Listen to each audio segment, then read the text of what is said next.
الحمد لله رب العالمين والصلاة والسلام على نبينا محمد وعلى آله وصحبه ومن تبعهم بإحسان إلى يوم الدين. رب زدني علما رب اشرح لي صدري ويسر لي أمري اللهم علمني ما ينفعني وانفعني بما علمتني وزدني علما.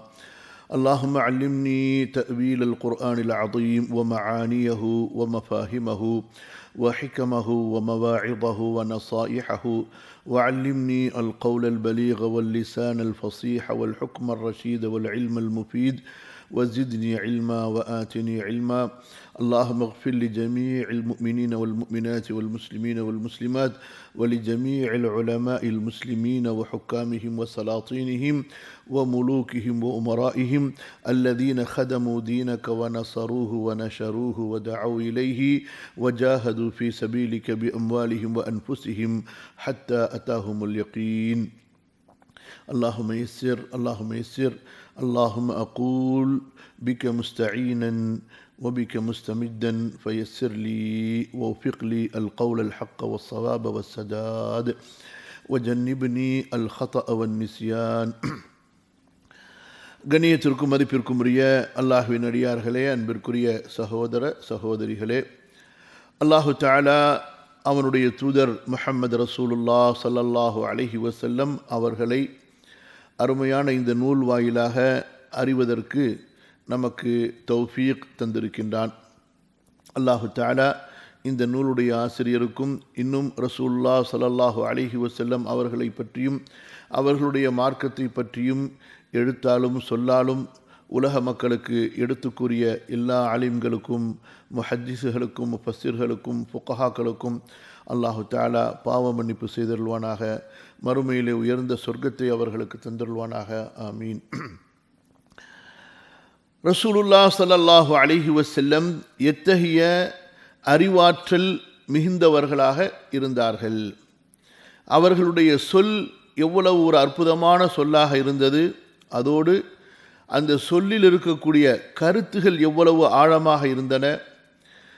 எல்லா சமுதாய மக்களிடத்திலும் அவரவர் எப்படி அவர்களுக்குள் பேசிக்கொள்வார்களோ அந்த அடிப்படையில் அல்லாஹுவின் தூதர் ஸல்லல்லாஹு அலைஹி வஸல்லம் அரபி மொழியை சுத்தமாகவும் தெளிவாகவும் இலக்கண இலக்கியத்துடனும் எந்தவிதமான குழப்பமும் இல்லாமல் பேசி அந்த மக்களை இஸ்லாமின் பக்கம் அழைத்தார்கள்.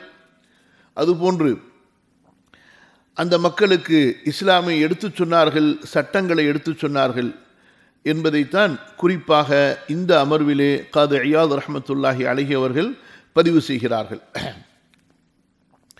ரசூலுல்லாஹி ஸல்லல்லாஹு அலைஹி வஸல்லம் அவர்களுடைய புத்தி கூர்மை, அவர்களுடைய நாவன்மை, அதாவது அரபிய நாட்டினுடைய பல பிரதேசங்களுக்கு செல்லாமல், அதுபோன்று கவிஞர்கள், தத்துவவாதிகள், இலக்கண இலக்கியவாதிகளிடத்திலே பழகாமலேயே அல்லாஹு தஆலா அவர்களுக்கு எத்தகைய மகத்தான மொழி அறிவை, கல்வி ஞானத்தை கொடுத்திருந்தான் என்பதை போற்றும் விதமாகத்தான் சில உதாரணங்களை இமாம் அவர்கள் நமக்கு பதிய வைத்து கொண்டே இருந்தார்கள். அதிலே குறிப்பாக யமன் நாட்டு மக்களோடு அல்லாஹ்வின் தூதர் ஸல்லல்லாஹு அலைஹி வஸல்லம் பேசிய சம்பாஷணைகள், பேசிய உரையாடல்களை இமாம் அவர்கள் பதிவு செய்துவிட்டு கடைசியாக இந்த 99வது குறிப்பிலே அவர்கள் சொன்னார்கள், பொதுவாக ரசூல் ஸல்லல்லாஹு அலைஹி வஸல்லம் அரபு மக்களுக்கு ஜக்காத்தை பற்றி எடுத்து சொல்லும் விதமாக எழுதிய கடிதங்களிலிருந்து யமன் நாட்டு மக்களுக்கு அனுப்பிய இந்த கடிதம் எப்படி வித்தியாசப்படுகிறது என்பதை இந்த பகுதியில் இமாம் அவர்கள் சொன்னார்கள்.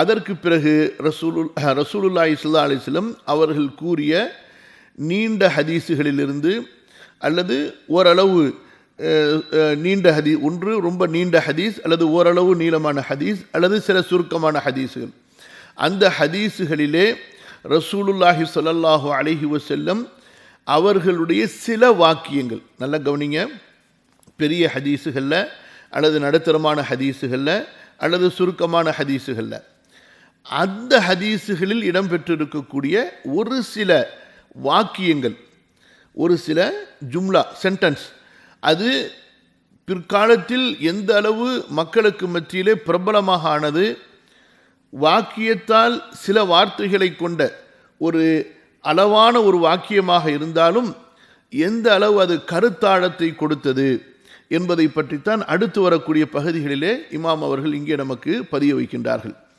وَكَقَوْلِهِ فِي حَدِيثِ عَطِيَّةِ السَّعْدِيِّ فَإِنَّ الْيَدَ الْعُلْيَا هِيَ الْمُنْطِيَةُ وَالْيَدَ السُّفْلَى هِيَ الْمُنْطَاةُ قَالَ فَكَلَّمَنَا رَسُولُ اللَّهِ صَلَّى اللَّهُ عَلَيْهِ وَسَلَّمَ بِلُغَتِنَا.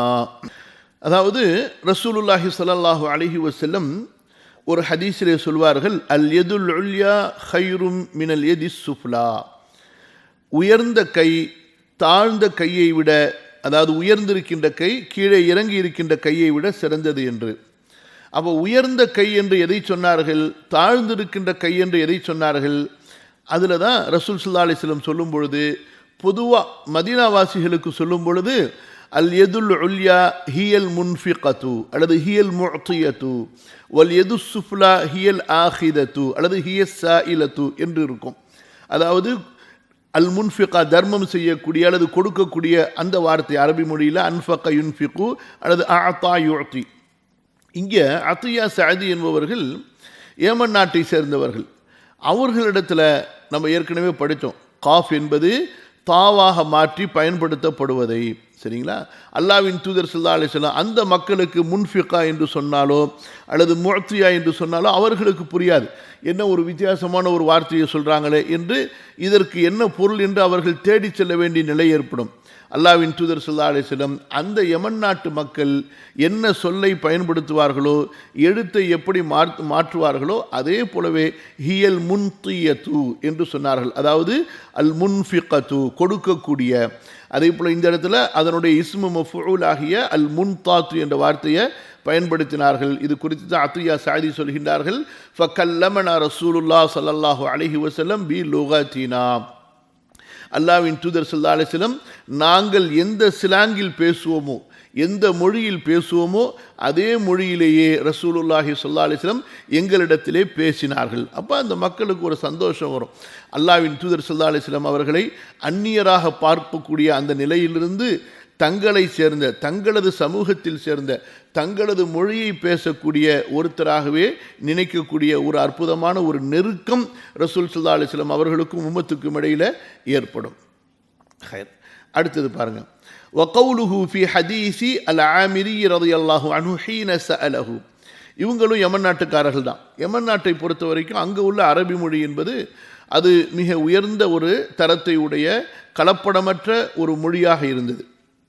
ரசூல் ஸல்லல்லாஹு அலைஹி வஸல்லம் அந்த யமன் நாட்டை சேர்ந்த ஆமீர் அவர்களிடத்தில் பேசும் பொழுது சொன்னார்கள், ஃபகால லஹுன் நபியு ஸல்லல்லாஹு அலைஹி வஸல்லம் சல் அன்க.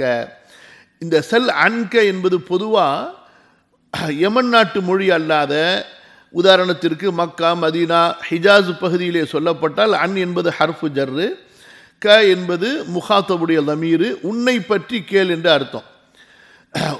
அப்போ இந்த இடத்துல இதனுடைய நேரடி அர்த்தத்தை யாராவது ஹதீஸை படிக்காமல், ஹதீஸனுடைய பின்னணியை படிக்காமல் படித்தா இது என்ன உன்னை பற்றி கேட்க சொல்லி ரசூல் ஸல்லல்லாஹு அலைஹி வஸல்லம் சொல்கிறார்களே என்று ஒரு குழப்பம் ஏற்படலாம்.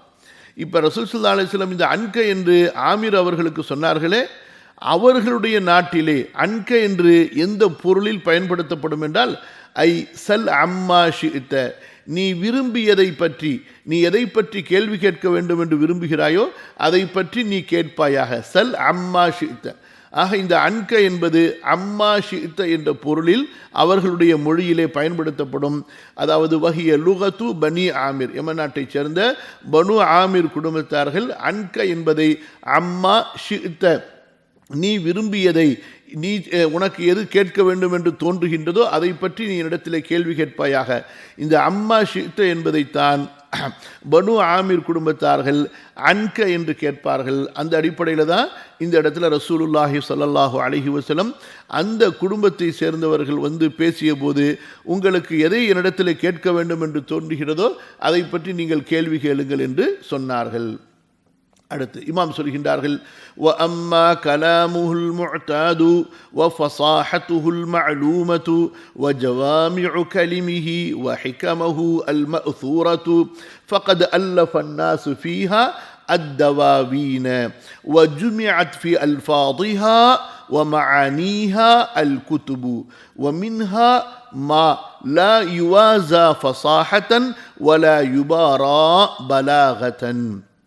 சொல்கின்றார்கள், இது போக அல்லாஹ்வுடைய தூதர் ஸல்லல்லாஹு அலைஹி வஸல்லம் அந்த மக்களிடத்தில் அந்த அதாவது விசேஷமாக பேசிய பேச்சுகள் அல்லாம பொதுவாகவே அவர்களுடைய வழமையான பேச்சுகள் அது எப்படி இருந்தது என்றால், கலாமுல் முஅத்தாத் என்றால் அவர்களுடைய வழமையான பேச்சுகள். அதே போல வஃபஸாஹத்துல் மஅலூமத்து, ரசூல் ஸல்லல்லாஹு அலைஹி வஸல்லம் அவர்களுடைய பேச்சில் அறியப்பட்ட அந்த சொல் நயம், வஜவாமிஉ கலிமிஹி, அவர்களுடைய வாக்கியங்களில் அமையப்பெற்ற கருத்தாழமான வார்த்தைகள், வஹிகமுல் மஅசூரத்து, ரசூல் ஸல்லல்லாஹு அலைஹி வஸல்லம் அவர்களிடமிருந்து அறிவிக்கப்பட்ட தத்துவ ஞானங்கள், இவற்றையெல்லாம் நாம் பேசுவதாக இருந்தால் இமாம் சொல்கின்றார்கள், அல்லாஹு அக்பர், ஃபகத் அல்லஃபன்னாசு ஃபீஹ தவாவீன, மக்கள் அதாவது ஆலிம்களுடைய கூட்டங்கள் இந்த பாடத்திலே ஃபீஹா இது பற்றி அத்தவாவின் பெரிய பெரிய நூல்களை தொகுத்து வைத்திருக்கின்றார்கள். வஜுமிஅத் ஃபி அல்ஃபாதிஹா, ரசூல் ஸல்லல்லாஹு அலைஹி வஸல்லம் பயன்படுத்திய இலக்கண இலக்கியமான சொற்கள், வமஆனிஹா, அதனுடைய கருத்தாழங்களிலே அல் குத்துப், பல கிரந்தங்கள் தொகுக்கப்பட்டிருக்கின்றன. எந்த அளவு என்றால் ஒமின்ஹா மா லா யுவாஸா ஃபஸாஹத்தன், அந்த சொல் நயத்தில் ரசூல் ஸல்லல்லாஹு அலைஹி வஸல்லம் அவர்களுடைய அந்த சொற்களோடு சமமாக வேறு எந்த சொற்களும் நிற்க முடியாது. அதுபோன்று அந்த வலா யுபாரா பலாகத்தன், இலக்கிய நயத்திலே அந்த சொற்களோடு யாரும் போட்டி போட முடியாது. அப்படிப்பட்ட சொற்களும் கருத்துகளும் வாக்கியங்களும் ரசூல் ஸல்லல்லாஹு அலைஹி வஸல்லம் அவர்களுடைய சாதாரணமான அன்றாட பேச்சுகளிலேயே நிறைந்திருந்தன. அவற்றை பற்றி அறிஞர்கள் பல பல பல பெரிய பெரிய கிரந்தங்களை, கல்வி நூல்களை தொகுத்திருக்கின்றார்கள் என்று சொல்லிட்டு ஒரு சில உதாரணங்களை மட்டும் அப்படி சும்மா தண்ணி தெளிக்கிற மாதிரி இமாம் அவர்கள் நமக்கு தொட்டு வைக்கிறார்கள். ஒன்றும் இல்லைங்க, நம்மெல்லாம் ஹதீஸுகளை ஒழுங்காக படிக்கக்கூடியவர்களாக சிந்திக்கக்கூடியவர்களாக இருந்தால் நம்முடைய கைக்கு முன்னாடி தவழக்கூடிய சஹீஹுல் புகாரியுடைய அந்த மொழிபெயர்ப்பை எடுத்து வைத்துக்கொண்டு அதற்கு அதாவது அதில் இருக்கக்கூடிய அரபி வாக்கியங்களை நீங்கள் எடுத்து பார்த்தா ஒவ்வொரு ஹதீஸும் அவ்வளவு ஆழமாக இருக்கும். அந்த அரபி வாக்கியங்கள் இருக்க அவ்வளவு அற்புதமாக இருக்கும். அரபி மொழியில் அதற்கு முன்பு அப்படி பயன்படுத்தப்பட்டிராத வாக்கியங்கள். அதே போன்று உலக தத்துவ அறிஞர்கள் எல்லாம் ஒன்று சேர்ந்து தத்துவங்களை, ஒழுக்கங்களை, சிறந்த பண்புகளை எல்லாம் அவர்கள் சொல்வார்களே, ஆனால் அது எவ்வளவு ஒரு விரிவாக இருக்குமோ அவற்றையெல்லாம் ஒரு சில வாக்கியங்களிலே, ஒரு சில வார்த்தைகளிலே அல்லாஹ்வின் தூதர் ஸல்லல்லாஹு அலைஹி வஸல்லம் எளிமையாக சொல்லிவிட்டு சென்றிருப்பார்கள். சரி, சில உதாரணங்களை நம்ம பார்ப்போம். இப்போ படிக்கக்கூடிய விஷயங்கள் எல்லாம் ரெண்டு அடிப்படையில் நம்ம கவனிக்கணும். ஒன்று என்ன, ரசூலுல்லாஹி ஸல்லல்லாஹு அலைஹி வஸல்லம் அவர்களுடைய சொல் மற்றும் கருத்து நயம். சொல்லும் எவ்வளவு ஒரு அற்புதமான சொல்லு, சுருக்கமான சொல்லு, கருத்து எவ்வளவு ஆழமானது, இந்த ரெண்டு வகையில் நம்ம பார்க்கணும். சரி, இந்த ஒரு வகை. இரண்டாவது வகை என்னவென்று சொன்னால், இதிலிருந்து நாம் பெற வேண்டிய ஈமானிய பாடங்கள், படிப்பினைகள் என்ன, அதையும் நம்ம பார்க்கணும். வெறும் சொல்லை மட்டும் நம்ம சிலாகித்து பேசிவிட்டு அதனுடைய கருத்துக்களை மட்டும் ஆஹா என்ன தத்துவத்தை சொல்லியிருக்காங்க என்று பெருமை பேசிவிட்டு செல்வதற்காக அல்ல, அதில் சொல்லப்பட்ட செய்திகளில் நமக்கு இருக்கக்கூடிய படிப்பினைகள், பாடங்கள் என்ன என்பதையும் நாம் சிந்திக்க வேண்டும். அல் முஸ்லிமூன تتكافأ دماؤهم ويسعى بذمتهم أدناهم وهم يد على من سواهم. அல்லாஹ் தஆலா நம்முடைய முஸ்லிம் உம்மாவுக்கு, அரபு மக்களுக்கு நல்ல புத்தியை கொடுக்கணும்னு துவா செய்து கொள்ளுங்க. சொன்னார்கள், முஸ்லிம்கள் அவர்களுடைய இரத்தங்கள் எல்லாம் சமமானவை, ஒன்றுக்கொன்று நிகரானவை. வயஸ்ஆ பிதிம்மதிஹிம் அத்னாஹும், அவர்களில் தகுதியால் மிக குறைந்த ஒரு நபர் அந்த முழு உம்மத்திற்கும் பாதுகாப்பு தர முடியும்.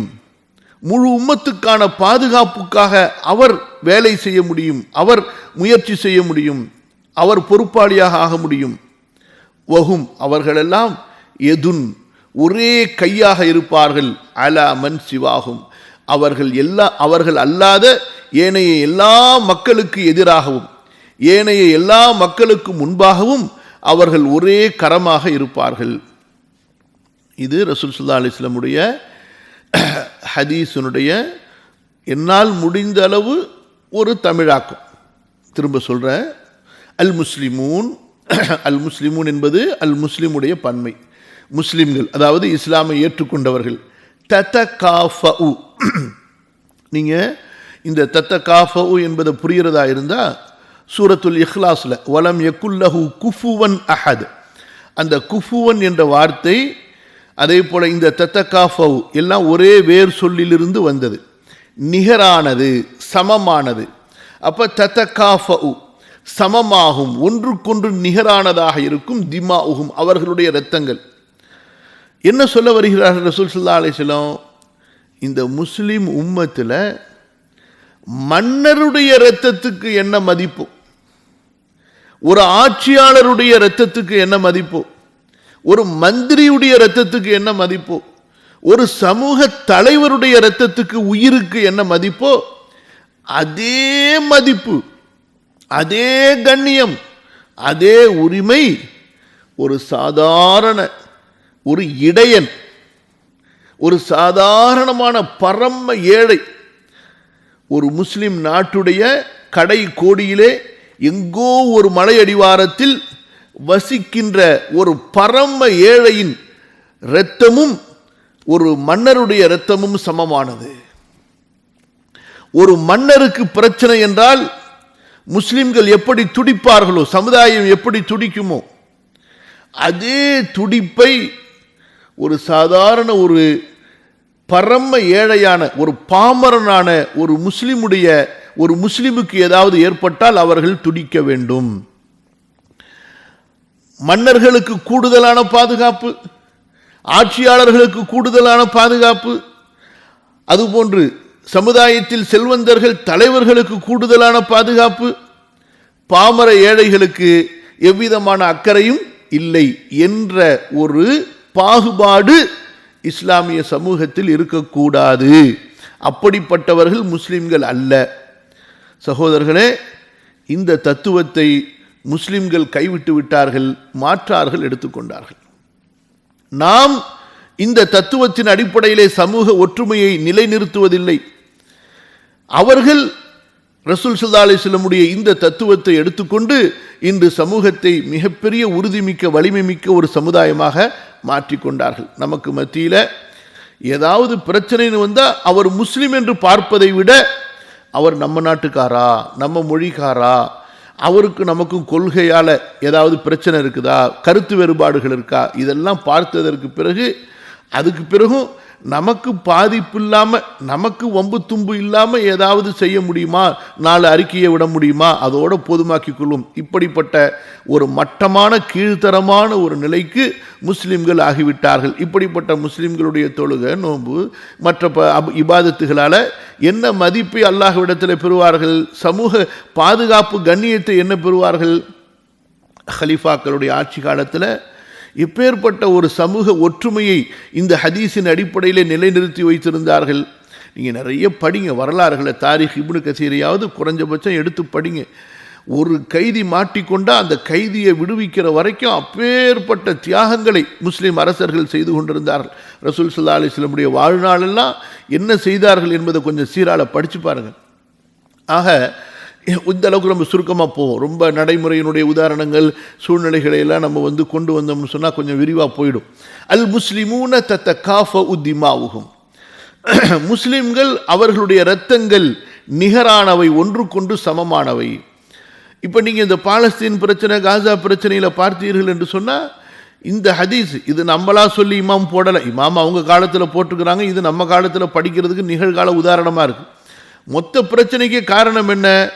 எங்கே எந்த முஸ்லீம் செத்தா என்ன, நாடால் செத்தா என்ன, சமுதாயத்தால் செத்தா என்ன, 10 பேர் செத்தா என்ன, 100 பேர் செத்தா என்ன, நமக்கு நம்ம இருக்கிற இடத்துல நம்ம வந்து பாதுகாப்பாக இருந்தோமா, நம்ம இருக்கிற இடத்துல வசதியோடு இருந்தோமா, அதோட என்னுடைய வேலை முடிஞ்சிருச்சு என்பதாக பலர் நினைத்து கொண்டிருக்கிறார்கள். புரியுதுங்களா? அங்கே தான் இந்த பிரச்சனை. ஹதீஸில் என்ன வருது? அப்படிலாம் இருக்க முடியாது. ஒரு முஸ்லீமால அப்படி இருக்க முடியாது. நேற்று ஒரு சம்பவம் படித்தேன். அதாவது தாரிக் இப்னு கசீரில் நூருத்தீன் ஜங்கி ரஹ்மத்துல்லாஹி அலைஹி, மிகப்பெரிய ஒரு இஸ்லாமிய மன்னர்களில் ஒருத்தர். அவருடைய மாணவர் தான் சுல்தான் சலாஹுத்தீன் அய்யூபி, மஸ்ஜிதுல் அக்ஸாவை விடுதலை செய்த மிகப்பெரிய இஸ்லாமிய வீரர். புரியுதுங்களா? அவங்களாம் சாதாரண முஸ்லீம்கள் தான். இன்றைக்கு சொல்லிக்கிற மாதிரி நாங்கள் தான் உண்மையான சலஃபி, ரசூல்லாட்ட போய் அப்படியே நேராக சேருவோம், நாங்கள் தான் கொள்கையில் அப்படி சுத்தமாக இருப்போம், நாங்கள்லாம் அப்படிப்பட்டவங்க, எங்களுக்கு நேராக ஜன்னத்துல் ஃபிர்தௌஸுடைய டிக்கெட்டை ரசூல்லா வாங்கி கொடுத்துருக்குறாங்க, இப்படிலாம் பெருமை பேசுகிற கூட்டத்தில் கிடையாது. சாதாரணமான முஸ்லீம். அந்த மன்னர் நூருத்தீன் ஜங்கி ரஹ்மத்துல்லாஹி அலைஹி அந்த எகிப்தினுடைய சில பகுதிகளை பிரெஞ்சுக்காரர்கள் கைப்பற்றி கொண்டார்கள். அதை விடுவிக்கிற அந்த கவலையில் மன்னர் நூருத்தீன் ஜங்கி ரஹ்மத்துல்லாஹி அலைஹி பல மாதங்களாக சிரிக்கவே இல்லை. ஒரே அதை பற்றிய கவலை, அதை பற்றிய சிந்தனை. அப்போது ஒரு ஹதீஸ் கலையினுடைய அறிஞர் இமாம் அவர்கள், என்னடா இவ்வளோ பெரிய ஒரு நல்ல மன்னர் சிரிக்கவே மாட்டேங்கிறார், இவ்வளவு கவலையாக இருக்கிறாரு, ஏதாவது இவருக்கு ஆயிடுமோ என்ற பயத்தில் ஒரு ஹதீஸை எடுத்துகிட்டு வரார். அந்த ஹதீஸில் என்ன வருதுன்னா, ரசூல் ஸல்லல்லாஹு அலைஹி வஸல்லம் புன்முறுவலாக சிரித்தவர்களாக ஒரு ஹதீஸை சொல்லுவாங்க. அவர்கிட்ட அறிவிக்கக்கூடிய சஹாபியும் அந்த ஹதீஸை புன்முறுவலாக சிரித்து கொண்டு அந்த ஹதீஸை அறிவிப்பாங்க. அவர்கிட்ட அறிவிக்கக்கூடிய தாபியையும் புன்முறுவலாக சிரித்து கொண்டு அந்த ஹதீஸ் அறிவிப்பாங்க. அதுக்கு பேர் ஹதீஸ் முசல்சல். நபி ஸல்லல்லாஹு அலைஹி வஸல்லம் எப்படி செய்து காட்டினார்களோ அதே அடிப்படையில் செய்து காட்டி அந்த அறிவிப்பு தொடரோடு வரக்கூடிய ஹதீஸுக்கு பேர் ஹதீஸ் முசல்சல் என்று சொல்லப்படும். அந்த ஹதீஸை இமாமுக்கு அறிவிச்சிட்டு, அதாவது நூருத்தீன் ஜங்கி ரஹ்மத்துல்லாஹி அலைஹி அவங்களுக்கு அறிவிச்சிட்டு அந்த முஹத்தீஸ் சொல்கிறாரு, என்னிடத்திலிருந்து இந்த ஹதீஸை நீங்களும் அறிவிங்க, இப்போ நான் உங்களுக்கு சிரிச்சுக்கிட்டு அறிவிக்கிற மாதிரி நீங்களும் இந்த ஹதீஸை கேளுங்க சிரிச்சுக்கிட்டு, நீங்களும் இந்த ஹதீஸை அறிவிங்க சிரிச்சுக்கிட்டுன்னு சொன்னால், இவ்வளவு கேட்டதுக்கு பிறகும் நூருத்தீன் ஜங்கி ரஹ்மத்துல்லாஹி அலைஹி சிரிக்க முயற்சிக்கிறாங்க, புன்முறுவல் பூக்க முயற்சிக்கிறாங்க, அவங்களால முடியல. சொல்கிறாங்க, முஸ்லிம் உம்மத் ஒரு பக்கம் எதிரிகளால் சூழப்பட்டிருக்கும் பொழுது, நாளை மறுமையில் நூருத்தீன் ஜங்கி இந்த சமுதாயத்திலே பொறுப்பாளனாக இருந்து சிரித்து கொண்டிருந்தான் என்ற நிலையில் நாளை மறுமையில் அல்லாஹ்விற்கு முன்னால் எழுப்பப்படுவதை நினைத்து நான் வெட்கப்படுகிறேன்னு சொன்னாங்க. நினைச்சு பாருங்க, சுப்ஹானல்லாஹ். கடைசியில் என்ன ஆச்சு? சம்பவம் உள்ளார நிறைய இருக்கு. அந்த எகிப்தில் இருந்த அந்த முஸ்லிம்கள் இருக்கிறாங்களே, அவங்க அஹ்லு சுன்னா மக்கள் கூட இல்லை. அவங்க அந்த காலத்தில் ஃபாத்திமியா ஷியாக்களை சேர்ந்தவர்கள். அவர்களுக்காக கவலைப்பட்டார்கள், அவர்களும் அந்த உம்மத்தில் உள்ளவர்கள். கடைசியில் யாராக இருந்தால் என்ன, ஒரு முஸ்லிம் உம்மாவோடு தொடர்புடையவன், அவன் கொள்கையால் வழிகட்டிருந்தாலும் சரி, கடைசியாக அந்த மக்களை பாதுகாத்து அந்த பிரெஞ்சு பரங்கியர்களை துரத்துனதுக்கு பிறகுதான் இமாம் நூருத்தீன் ஜங்கி ரஹ்மத்துல்லாஹி அலைஹி அவர்கள் மன நிம்மதி அடைந்தார்கள். அடுத்து அவர்களுடைய மாணவர் தான் சுல்தான் சலாஹுத்தீன் அய்யூபி. அல்ஹம்துலில்லாஹ் முழு பாலஸ்தீனத்தை பிலாது ஷாம சலீபியன்கள் அந்த சிலுவைக்காரர்களிடமிருந்து பாதுகாத்தார்கள். அப்படிப்பட்ட ஒரு கவலை உள்ளவர் தான் இஸ்லாமிய சமுதாயத்தை தலைமை தாங்குவதற்கு தகுதியானவர்கள். புரியுதுங்களா? எப்படிடா ஆடி பாடி கூத்து கும்மாலம் அடித்து நாட்டில் காசு பணத்தை கொண்டு வரலாங்கிற சிந்தனை உள்ளவர்கள் இருக்கிறார்களே, அவர்கள் யார்? நாட்டை விற்கக்கூடிய வியாபாரிகள். சமுதாயத்தை ஆட்சி செய்வதற்கு தகுதியான ஆட்சியாளர்களாக ஒருபோதும் ஆக மாட்டார்கள். கவனிங்க, அல் முஸ்லிமூன தத்தகாஃபஉ திமாவுஹும், முஸ்லிம்கள் அவர்களுடைய இரத்தங்கள் இருக்கின்றனவே ஒன்றுக்கொண்டு சமமானவை. அதனால ஒரு முஸ்லிமுக்கு பிரச்சனை என்று சொன்னால் இன்னொரு முஸ்லிம் அதற்காக அவன் குரல் கொடுக்காதவரை, அதற்காக அவன் தன்னால் முடிந்த தியாகங்களை அர்ப்பணிப்புகளை செய்யாதவரை அவன் உண்மையாக இஸ்லாமிய மார்க்கத்தை சேர்ந்தவனாக ஆகவே முடியாது. அல்லாஹும்ம யஸ்ஸிர். இது எப்போ இருக்கும்? இஸ்லாமிய சகோதரத்துவத்தை உணர்ந்தவர்களாக இருந்தால். இப்போதான் நாமெல்லாம் பிரிக்கப்பட்டுட்டோமே. எப்படி பிரிக்கப்பட்டுட்டோம்? நாமெல்லாம் முஸ்லிம்கள் என்பதை விட நாமெல்லாம் மொழியால் வாழக்கூடிய அந்த பகுதிகளால் நாமெல்லாம் பிரிக்கப்பட்டதற்கு பிறகு நமக்கு இஸ்லாமிய உணர்வை விட எது மிஞ்சி இருக்கின்றது?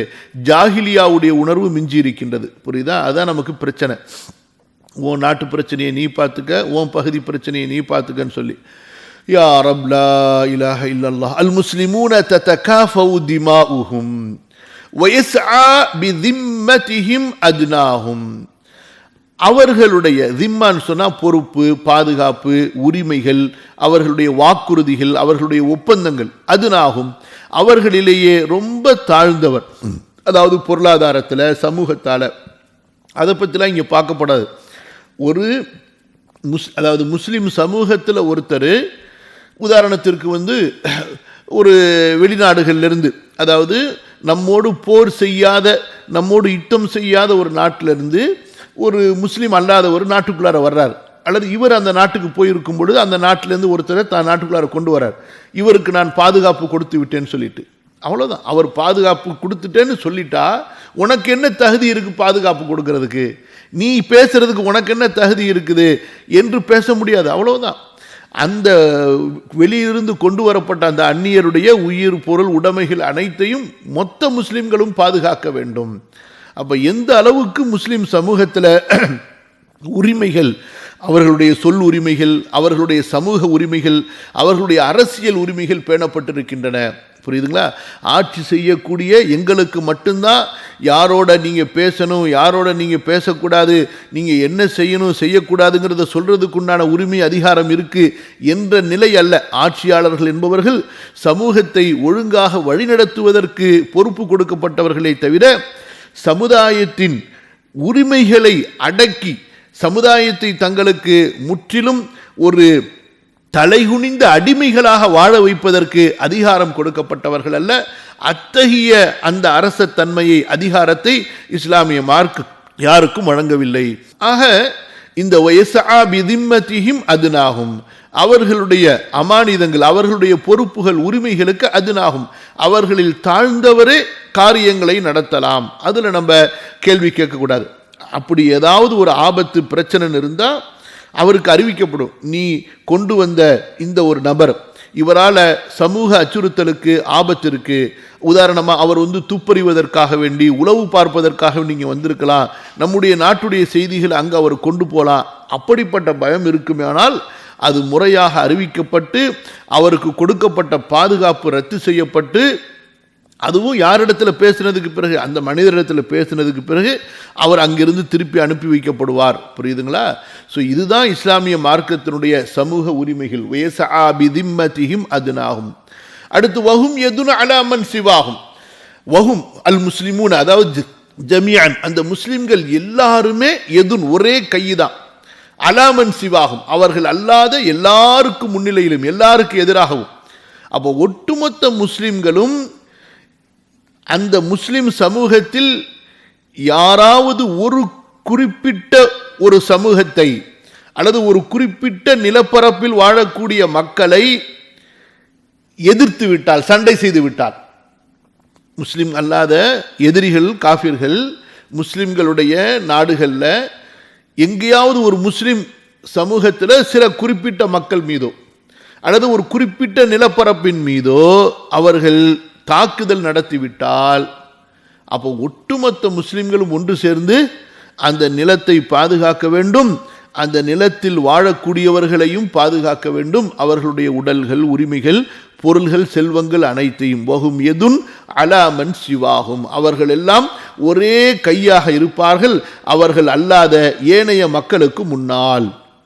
சரிங்களா? இந்த ஹதீஸை இமாம் அபூ தாவூத் ரஹ்மத்துல்லாஹி அலைஹி அறிவிக்கின்றார்கள். இந்த ஹதீஸ்லாம் இன்றைக்கு பேச மாட்டாங்க. புரியுதுங்களா? இந்த ஹதீஸ்லாம் மஜ்லிஸுகளில், பயான்கள்லாம் பேச மாட்டாங்க. ஏன்னா எப்படி ஆகிட்டோன்னு சொன்னால், எந்த ஹதீஸ்லாம் நமக்கு இடிக்குமோ, எந்த ஹதீஸ்லாம் நம்முடைய மன்னர்களுக்கு, ராஜாக்களுக்கு பிடிக்காதோ அதெல்லாம் நம்ம பேசக்கூடாது. புரியுதுங்களா?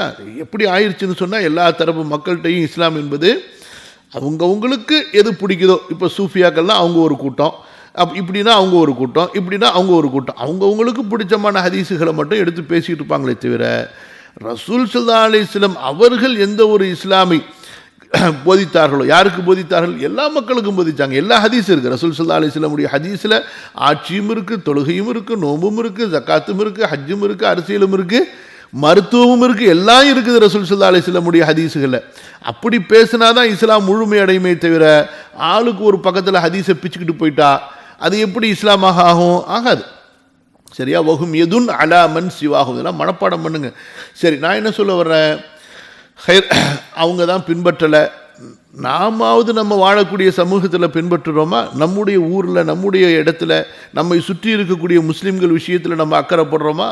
குறைஞ்சபட்சம் அங்கேருந்தாவது ஆரம்பிப்போம். அது நமக்கு வேணும். புரியுதுங்களா?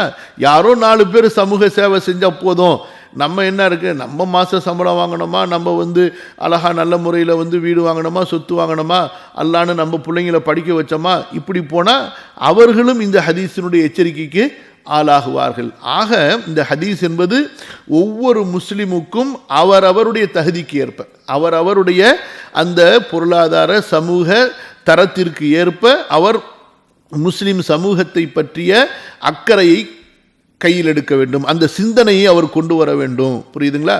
ஒரு முஸ்லிம் தனக்கென்று ஒரு சுயநலவாதியாக அவன் வாழ்ந்துவிட்டு செல்ல முடியாது. அவனுடைய மார்க்கம் அவன் அப்படி வாழ்வதிலிருந்து அவனை தடுக்கின்றது. அவன் ரப்புக்கு முன்னாடி சுஜூது செய்கிறது உண்மையாக இருக்குமேனால், அவன் சூரத்துல் ஃபாத்திஹா ஓதுறது உண்மையாக இருக்குமேனால், எந்த சூரத்துல் ஃபாத்திஹால சுப்ஹான ரப்பியல் அல்ஹம்துலில்லாஹி ரப்பில் ஆலமீன் என்று சொல்கிறான், ருக்கூல சுப்ஹான ரப்பியல் அதீம் என்று சொல்கிறான், அதே போல் சுஜூதில் சுப்ஹான ரப்பியல் ஆலா சொல்கிறான். அப்போ ரப்பு என்பவன் யார்? அல் ஆலமீன், எல்லா மக்களையும் படைத்து பரிபாலிப்பவன். அந்த ரப்புடைய அந்த ருபூபியத், அல்லாஹ் சுப்ஹானஹு வ தஆலா அந்த ருபூபியத்துடைய சிஃபத்து, அவன் எல்லா மக்களுக்குமான ரப். அதே போல தான் மனிதனாக இருக்கக்கூடியவன் அவன் எல்லா மனிதர்களுக்குமான மனிதனாக இருக்க வேண்டும். அதாவது எல்லா மனிதர்கள் மீது கருணை காட்டக்கூடியவனாக, இரக்கம் செய்யக்கூடியவனாக, அவர்களுடைய பிரச்சனைகளிலே கவனம் செலுத்தக்கூடியவனாக இருக்கணும். இப்போ அடுத்து இன்னும் 2-3 ஹதீஸ் வரும், அதுலேயும் நம்ம பார்ப்போம் இன்ஷா அல்லாஹ். ஸோ அதுதான் அந்த ரப்பை ரப் என்று புகழ்வதற்குரிய அந்த உண்மையான அர்த்தம். அல்லாஹு தாலாவுடைய ரிசுக்கை இவன் அனுபவிக்கிறான், ஆனால் அந்த அல்லாஹு இவனுக்கு கொடுத்த ரிசுக்கு இவனுக்கு மட்டும் கொடுத்தானா, இவனுடைய பசிக்கு மட்டும் கொடுத்தானா? அதை விட அதிகமாக அல்லாஹ் கொடுத்துருக்கிறான்ல. அப்போ அந்த ரிசுக்கை கொண்டு நீ யாரையெல்லாம் நீ அரவணைத்தாய், யாரையெல்லாம் நீ சேர்த்து கொண்டாய், அது அல்லாஹ் ரப்புல் ஆலமீன் கேட்பான். நமக்கு கொடுத்திருக்கக்கூடிய அதிகப்படியான வாழ்வாதாரம் என்பது நாம் வாழ்வதற்காக மட்டுமல்ல, அந்த வாழ்வாதாரத்தில் நாம் நம்முடைய உறவுகளை, நம்முடைய நண்பர்களை, நம்முடைய சகோதரர்களை, நம்முடைய மார்க்க சொந்த பந்தங்களை, உறவுகளை சேர்த்து கொள்வதற்காக அல்லாஹ் கொடுத்திருக்கின்றான். அதே போல் தனக்கு ஒரு தகுதி இருக்குது, அநியாயத்தை தட்டி கேட்க முடியும். தனக்கு ஒரு தகுதி இருக்குது, அநீதி இழைக்கப்பட்டவனுக்காக குரல் கொடுக்க முடியும், அநீதி இழைக்கப்பட்டவனுடைய ஹக்கை வாங்கி கொடுக்க முடியும் என்று சொன்னால் அதில் தன்னுடைய கண்ணியத்தை பார்க்கக்கூடாது. நான் போய் இந்த நேரத்தில் போய் அவன்கிட்ட பிரச்சனை பண்ணி சண்டை பண்ணி இந்த அநீதி இழைக்கப்பட்டவனுக்காக பேசினா என்னுடைய மதிப்பு என்னாகும், என்னுடைய மரியாதை என்னாகும், என்னுடைய சமூக அந்தஸ்து என்னாகும், தூக்கி போட்டு மிதிக்கணும். அல்லாஹ்வுடைய சட்டத்தை நிலைநிறுத்துறதை விட உனக்கு என்ன கண்ணியம் இருக்குது? அல்லாஹ் உனக்கு கண்ணியம் கொடுக்கணுமா, மக்கள் உன்னை கண்ணியத்தை கொடுக்கணுமா? மக்களுடைய கண்ணியத்தை நீ எதிர்பார்த்தா மறுமையில் அல்லாஹ்வுடைய கண்ணியம் உனக்கு கிடைக்காது. அதை நம்ம புரிஞ்சுக்கணும். சில பேர் அப்படி தான், நான் எதுக்குங்க இந்த விஷயத்தில் பேச, நான் எதுக்கு வாய் திறக்க, மக்கள்லாம் எனக்கு ஒரு பெரிய கூட்டம் இருக்காங்க என் பயானை கேட்குறதுக்கு, எனக்கு அதுக்கு ஒரு பெரிய சமூக அந்தஸ்து இருக்குது, நான் இதை பற்றி பேசினா சில பேர் என் புக்கை வாங்க மாட்டாங்க, என் பயானை கேட்க மாட்டாங்க, எங்கள் ட்ரஸ்ட்டுக்கு வர மாட்டாங்க, உதவி செய்ய மாட்டாங்க, எல்லாம் போயிடுவாங்க, அப்போ நான் எப்படி நடத்துறது? ஆனால் முட்டா பசங்களா, அப்போ ரப்புல் ஆலமீன் நீ யாரை நம்பிக்கை கொண்ட சொல்லுங்கள்? உன் வேலை என்ன? ஃபஸ்தா பிமா துமர், உனக்கு கட்டளையிடப்பட்டதை நீ தெளிவாக எடுத்து சொல்லிக்கொண்டே போகணும். பல்லிக், நீ மக்களுக்கு தெளிவாக மார்க்கத்தை சொல்லிக்கொண்டே போகணும். உன்னுடைய விருப்பு வெறுப்பு, உன்னுடைய கண்ணியம் இருக்கா, அவமரியாதை இருக்கா, இதெல்லாம் பார்த்து நீ மார்க்கத்தை சொல்றதா இருந்தால் அப்போ நீ நபியுடைய மார்க்கத்தை பின்பற்றலை, நீ பின்பற்றது ஃபிரௌனு, நம்ரூது, காமானு, ஹாரூனு, அந்த வழியில் நீ போயிட்டு இருக்கிற. அல்லாஹ் பாதுகாப்பானாக, அல்லாஹ் நம்மை பாதுகாப்பானாக. கவனிங்க, ஓரளவுக்கு உங்களுக்கு புரிஞ்சிருக்குன்னு நினைக்கிறேன். திரும்ப படிக்கிறேன். அல் முஸ்லிமூன ததகாஃபஉ திமாஉஹும் வயஸ்ஆ பிதிம்மதிஹிம் அத்னாஹும் வஹும் யதுன் அலா மன் சிவாஹும். முஸ்லிம்கள் அவர்களுடைய இரத்தங்கள் ஒன்றுக்கொன்று நிகரானவை, சமமானவை. இன்னும் அவர்களில் தகுதியால் குறைவானவர் அவர்களுடைய பொறுப்புகளுக்கும் அவர்களுடைய அமானிதங்களுக்கும் அவர்களுடைய பாதுகாப்புக்கும் பொறுப்பெடுப்பார். வஹும் யதுன் அலா மன் சிவாஹும், அவர்களெல்லாம் அவர்களுடைய எதிரிகளுக்கு எதிராக ஒரே கரமாக செயல்படுவார்கள். எப்போ எதிரின்னு வந்துட்டாங்களோ எல்லாரும் ஒரே முடிவுக்கு வந்துடுவாங்க. தங்களுக்குள்ளார பல கருத்துகள் இருக்கலாம், தங்களுக்குள்ளார பின்பற்றக்கூடிய வழிமுறையினால் அல்லது ஏதாவது கொள்கை சார்ந்த சில கருத்துகளால் ஏதாவது இருக்கும். மக்கள் எப்படி இஃப்திலாஃப் செய்யாமல் இருப்பாங்க, ஏதாவது ஒரு இஃப்திலாஃப் வரும். அந்த இஃப்திலாஃபை குறைக்க நம்ம முயற்சி செய்வோம். அந்த இஃப்திலாஃபை நாம் அங்கீகரிக்கவில்லை என்பது வேறு விஷயம். அதனால அந்த இஃப்திலாஃப் இருக்கிறதுனால நான் உன்னோட சேர மாட்டேன்னு சொன்னால் அப்போ நீ இஸ்லாத்திலேயே சேரலை. அந்த இஃப்திலாஃப்னால நான் உன்னோட சேர மாட்டேன், உனக்கு துணை நிற்க மாட்டேன் என்று ஒருவன் சொல்வானே, ஆனால் அந்த முட்டாள் இஸ்லாமியை புரிந்து கொள்ளவில்லை. புரியுதுங்களா? அப்போ ஒரே கரமாக அவங்க ஒன்று சேர்ந்துடணும், அவர்கள் பிரிந்திருப்பது கூடாது. வகௌலுஹு ஸல்லல்லாஹு அலைஹி வஸல்லம். அடுத்து இன்னொரு ஹதீஸை இமாம் அவர்கள் சொல்கிறார்கள். மக்களை பற்றி ரசூல் ஸல்லல்லாஹு அலைஹி வஸல்லம் பேசுகிறாங்க. மக்களை பற்றி பேசும்போது என்ன சொல்றாங்க? அன்னாசு க அஸ்னானில் முஷ்தி, மக்கள் சீப்புனுடைய பற்களை போல. கவனிங்க, அல்லாஹ்வுடைய தூதர் ஸல்லல்லாஹு அலைஹி வஸல்லம் சொன்னார்கள், அன்னாசு க அஸ்னானில் முஷ்தி. அன்னாசு சவாசி, இன்னொரு அறிவிப்பில் அன்னாசு சவாசியத்துன் க அஸ்னானில் முஷ்தி. இதுவும் முந்திய ஹதீஸுக்கு கொஞ்சம் நெருக்கமான ஹதீஸ் தான். மக்கள் எல்லாம் சமத்துவம் உடையவர்கள். எப்படி? உதாரணம், க அஸ்னானில் முஷ்தி. எவ்வளோ அற்புதமான உதாரணம் பாருங்க. நீங்கள் தலைவாரக்கூடிய சீப்பினுடைய பற்கள் எப்படி சமமாக இருக்குமோ, சீப்பில் ஒரு பல்லு நீட்டிக்கிட்டு ஒரு பல்லு சின்னதாக இருக்குமா? சீப்பு எப்படி இருக்கும்?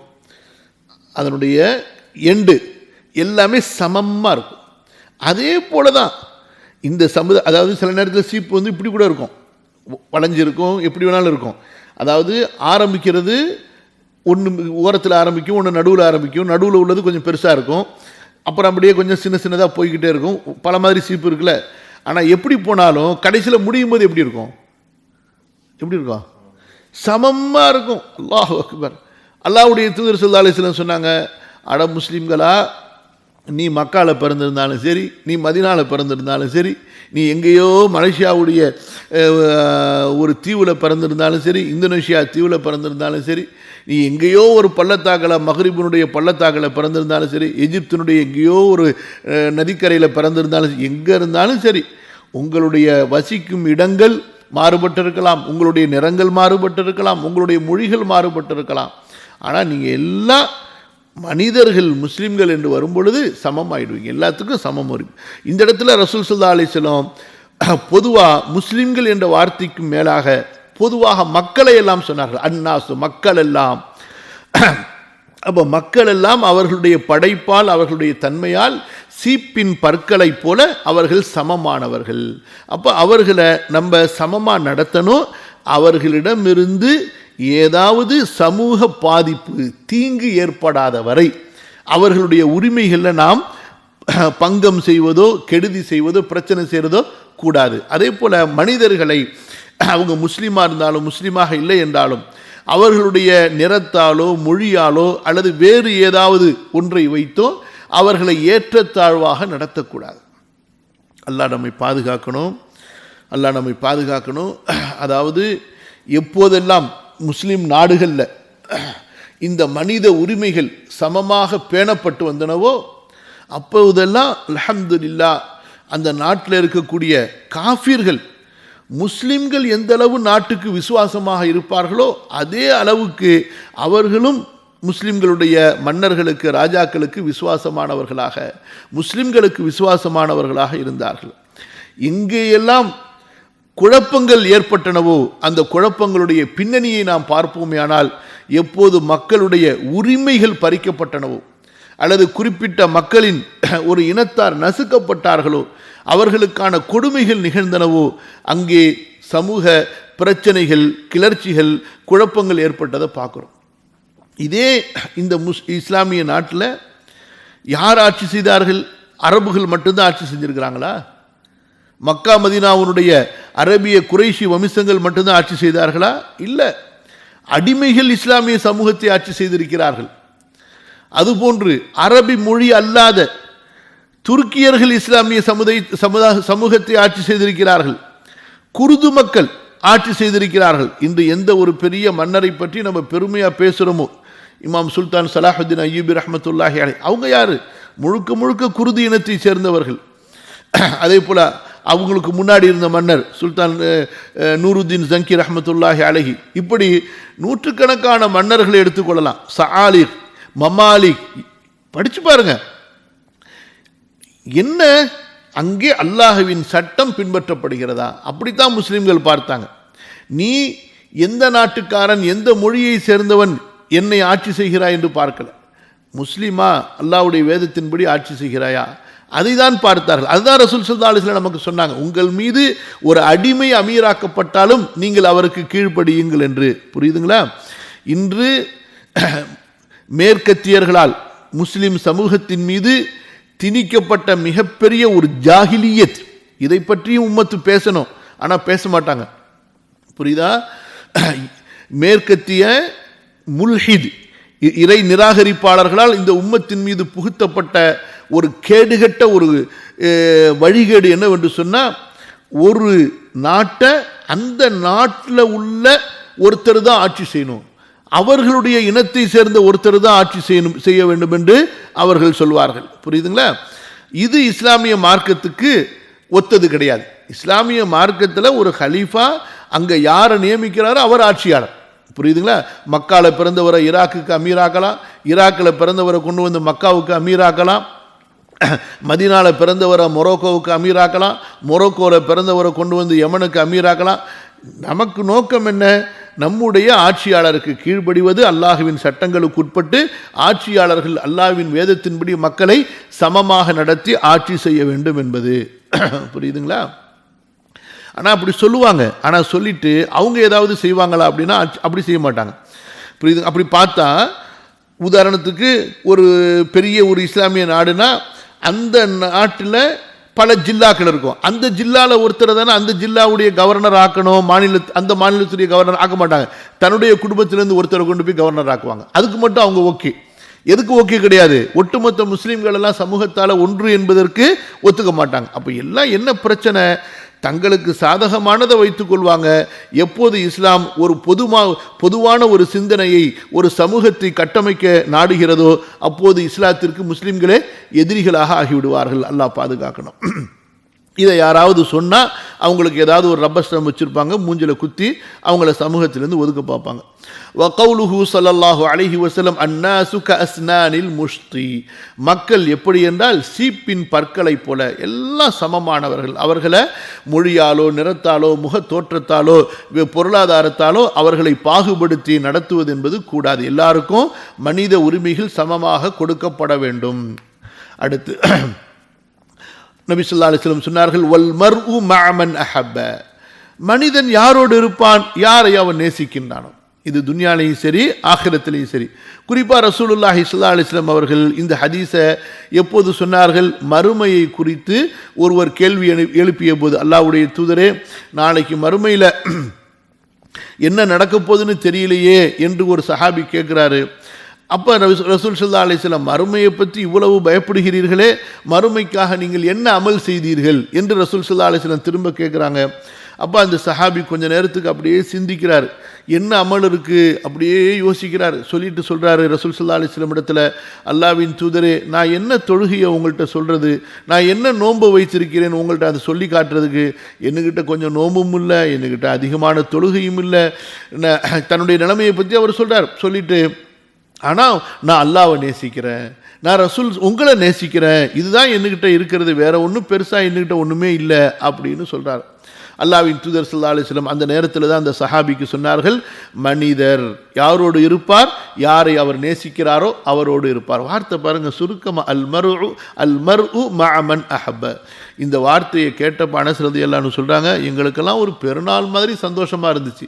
இந்த ஹதீஸை அறிவிக்கிற அனஸ் ரலியல்லாஹு அன்ஹு சொல்கிறார்கள் சஹீஹுல் புகாரியில், அல்ஹம்துலில்லாஹ், நான் ரசூலுல்லாவை நேசிக்கிறேன், நான் அபூபக்கரை நேசிக்கிறேன், நான் உமரை நேசிக்கிறேன், நானும் அவர்களோடு இருப்பேன் என்று ஆதரவு வைக்கிறேன். நாமும் சொல்லுவோம் இன்ஷா அல்லாஹ், நாமும் அல்லாஹ்வுடைய தூதரை நேசிக்கிறோம், அபூபக்கரை நேசிக்கிறோம், உமரை நேசிக்கிறோம், உஸ்மான, அலியை, எல்லா சஹாபாக்களையும் நேசிக்கிறோம், அனஸ் ரலியல்லாஹு அன்ஹு அவங்களை நேசிக்கிறோம், இந்த ஹதீஸ் அறிவித்த முஹத்தீஸ்களை இமாம் புகாரியை நேசிக்கிறோம். நம்மையும் அல்லாஹு தஆலா அவர்களோடு ஒன்று சேர்ப்பான் என்று அல்லாஹ்விடத்திலே ஆதரவு வைப்போம். அல்ஹம்துலில்லாஹ். போதுன்னு நினைக்கிறேன். 3 ஹதீஸுகளை படிச்சிருக்கோம், 3/4 மணி நேரம் ஆயிடுச்சுன்னு நினைக்கிறேன். இன்ஷா அல்லாஹ் அது ஏதாச்சும் கேள்விகள் இருந்தால் அல்லது ஏதாவது குயிஸ் இருந்தால் இன்ஷா அல்லாஹ் செஞ்சுக்கோங்க. அப்போ அல்ஹம்துலில்லாஹ் 3 செய்திகளை நம்ம இந்த இடத்துல படித்தோம். எது விஷயமாக?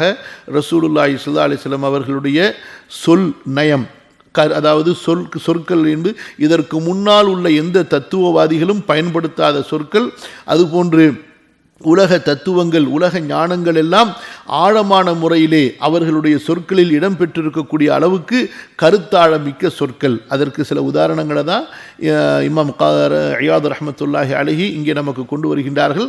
அதில் 3 செய்திகளை ஹதீஸுகளை நம்ம படித்தோம். அல் முஸ்லிமூன தத்தகாஃபஉ திமாஉஹும் வயஸ்ஆ பிதிம்மதிஹிம் அத்னாஹும் வஹும் யதுன் அலா மன் சிவாஹும். அதே போல அன்னாசு கஅஸ்னானில் முஷ்தி வல் மர்உ மஅ மன் அஹப்ப. ஹதீஸுகளை மனப்பாடம் செய்வோம். இதனுடைய கருத்துக்களை இன்ஷா அல்லாஹ் நம்முடைய வாழ்க்கையில், நம்முடைய குடும்பத்தில், நம்முடைய உறவுகளுக்கு மத்தியில், நம்ம வாழக்கூடிய சமூகத்துக்கு மத்தியில் நம்ம நிலைநிறுத்துவோம். அதே போல் இப்படிப்பட்ட ஒரு உலக முஸ்லிம் சமுதாயம் அமைவதற்காக அல்லாஹ்விடத்திலே துஆ செய்து கொண்டே இருப்போம். அல்லாஹு தஆலா நல்ல ஆட்சியாளர்களை கொண்டும் நல்ல சமூக மக்களை கொண்டும் இந்த இஸ்லாமை முஸ்லிம் உம்மத்தை பாதுகாப்பானாக, கண்ணியப்படுத்துவான். அஸ்தக்ஃபிருல்லாஹல் அஸீம் லி வ லக்கும் ஃபஸ்தக்ஃபிருஹு இன்னஹு ஹுவல் கஃபூருர் ரஹீம். சிந்திக்க வேண்டிய ஒரு விஷயம். இது எல்லாவற்றுக்கும் என்ன காரணம்னு சொன்னால், நம்முடைய துஅஃபுல் ஈமான், ஈமானுடைய பலவீனம், அல்லாஹுடைய ருபூபியத்து மேலே உள்ள நம்பிக்கையின் பலவீனம். சரிங்களா? அல்லாஹ்வுக்காக நாம் நம்மை முன்னிறுத்தி போகும் பொழுது எனக்கு பின்னால் உள்ள எனது குடும்பத்துக்கு என்ன ஆகும் என்ற பயமானது அல்லாஹுடைய கட்டளையை நிலைநிறுத்தும் கூடிய அந்த ஒரு பயத்தை விட நமக்கு மிகச்சிருக்கு. அதுதான் அல்லாஹு தஆலா கேட்கிறான், மாலக்கும் இதா கீல லக்கும் இன்ஃபிரு ஃபீ சபீலில்லாஹி ஸaqaltum இலல் அர்தி அரضيتم பில்ஹயாத்தி துன்யா ஃபமா மதாஉல் ஹயாத்தி துன்யா ஃபில் ஆখিরাতি இல்லா கலீல். அல்லாஹ்வின் பாதையிலே நீங்கள் புறப்படுங்கள் என்று உங்களுக்கு சொல்லப்பட்டால் சுமையாக பூமியின் மீது சாய்ந்து இந்த செல்வத்தின் மீது ஆசை கொள்கிறீர்களா? உலக வாழ்க்கையில் வாழ்வதின் மீது ஆசை கொள்கிறீர்களா? உலக வாழ்க்கையை நீங்கள் திருப்தி கொண்டீர்களா? ஃபமா மதாஉல் ஹயாத்தி துன்யா ஃபில் ஆখিরাতি இல்லா கலீல். உலக வாழ்க்கையின் இன்பம் மறுமையை கவனித்து அற்பமானதாகவே தவிர இல்லை. அதே போல நம்முடைய குடும்பத்தார்களுக்கு என்ன ஆகும் என்ற அந்த பயம். அப்போ அல்லாஹு தஆலா தான் ரப்பா இருக்கிறான். அவன் ரிசுக்கு கொடுப்பதற்கு, உணவளிப்பதற்கு போதுமானவன் என்ற ஒரு நம்பிக்கை நமக்கு வரணும். 3வது மௌத்து. போர் மைதானத்துக்கு போனால் தான் மௌத்து வரும், வீட்டில் இருந்தால் மௌத்து வராது என்பது முனாஃபிக்குகளுடைய நம்பிக்கை. அல்லாஹ் சொன்னா, குர்ஆனை படிங்க, சூரா ஆல இம்ரான். நான் சொல்கிற வசனங்களுக்கெல்லாம் உங்களுக்கு நம்பர் சொல்கிறேன். قل لو كنتم في بيوتكم لبرز الذين كتب عليهم القتل إلى مضاجعهم وليبتلي الله ما في صدوركم وليمحص ما في قلوبكم. முனாஃபிக்குகள் சொன்னார்கள், போருக்கு சென்றதால் தான் எங்களது சகோதரர்கள் கொல்லப்பட்டார்கள் என்று. அல்லாஹ் சொல்கிறான், உங்கள் உள்ளத்தில் உள்ள நயவஞ்சகத்தை வெளியாக்குறதுக்கு தான் நம்ம இப்படிப்பட்ட ஒரு சூழ்நிலையை ஏற்படுத்தணும்.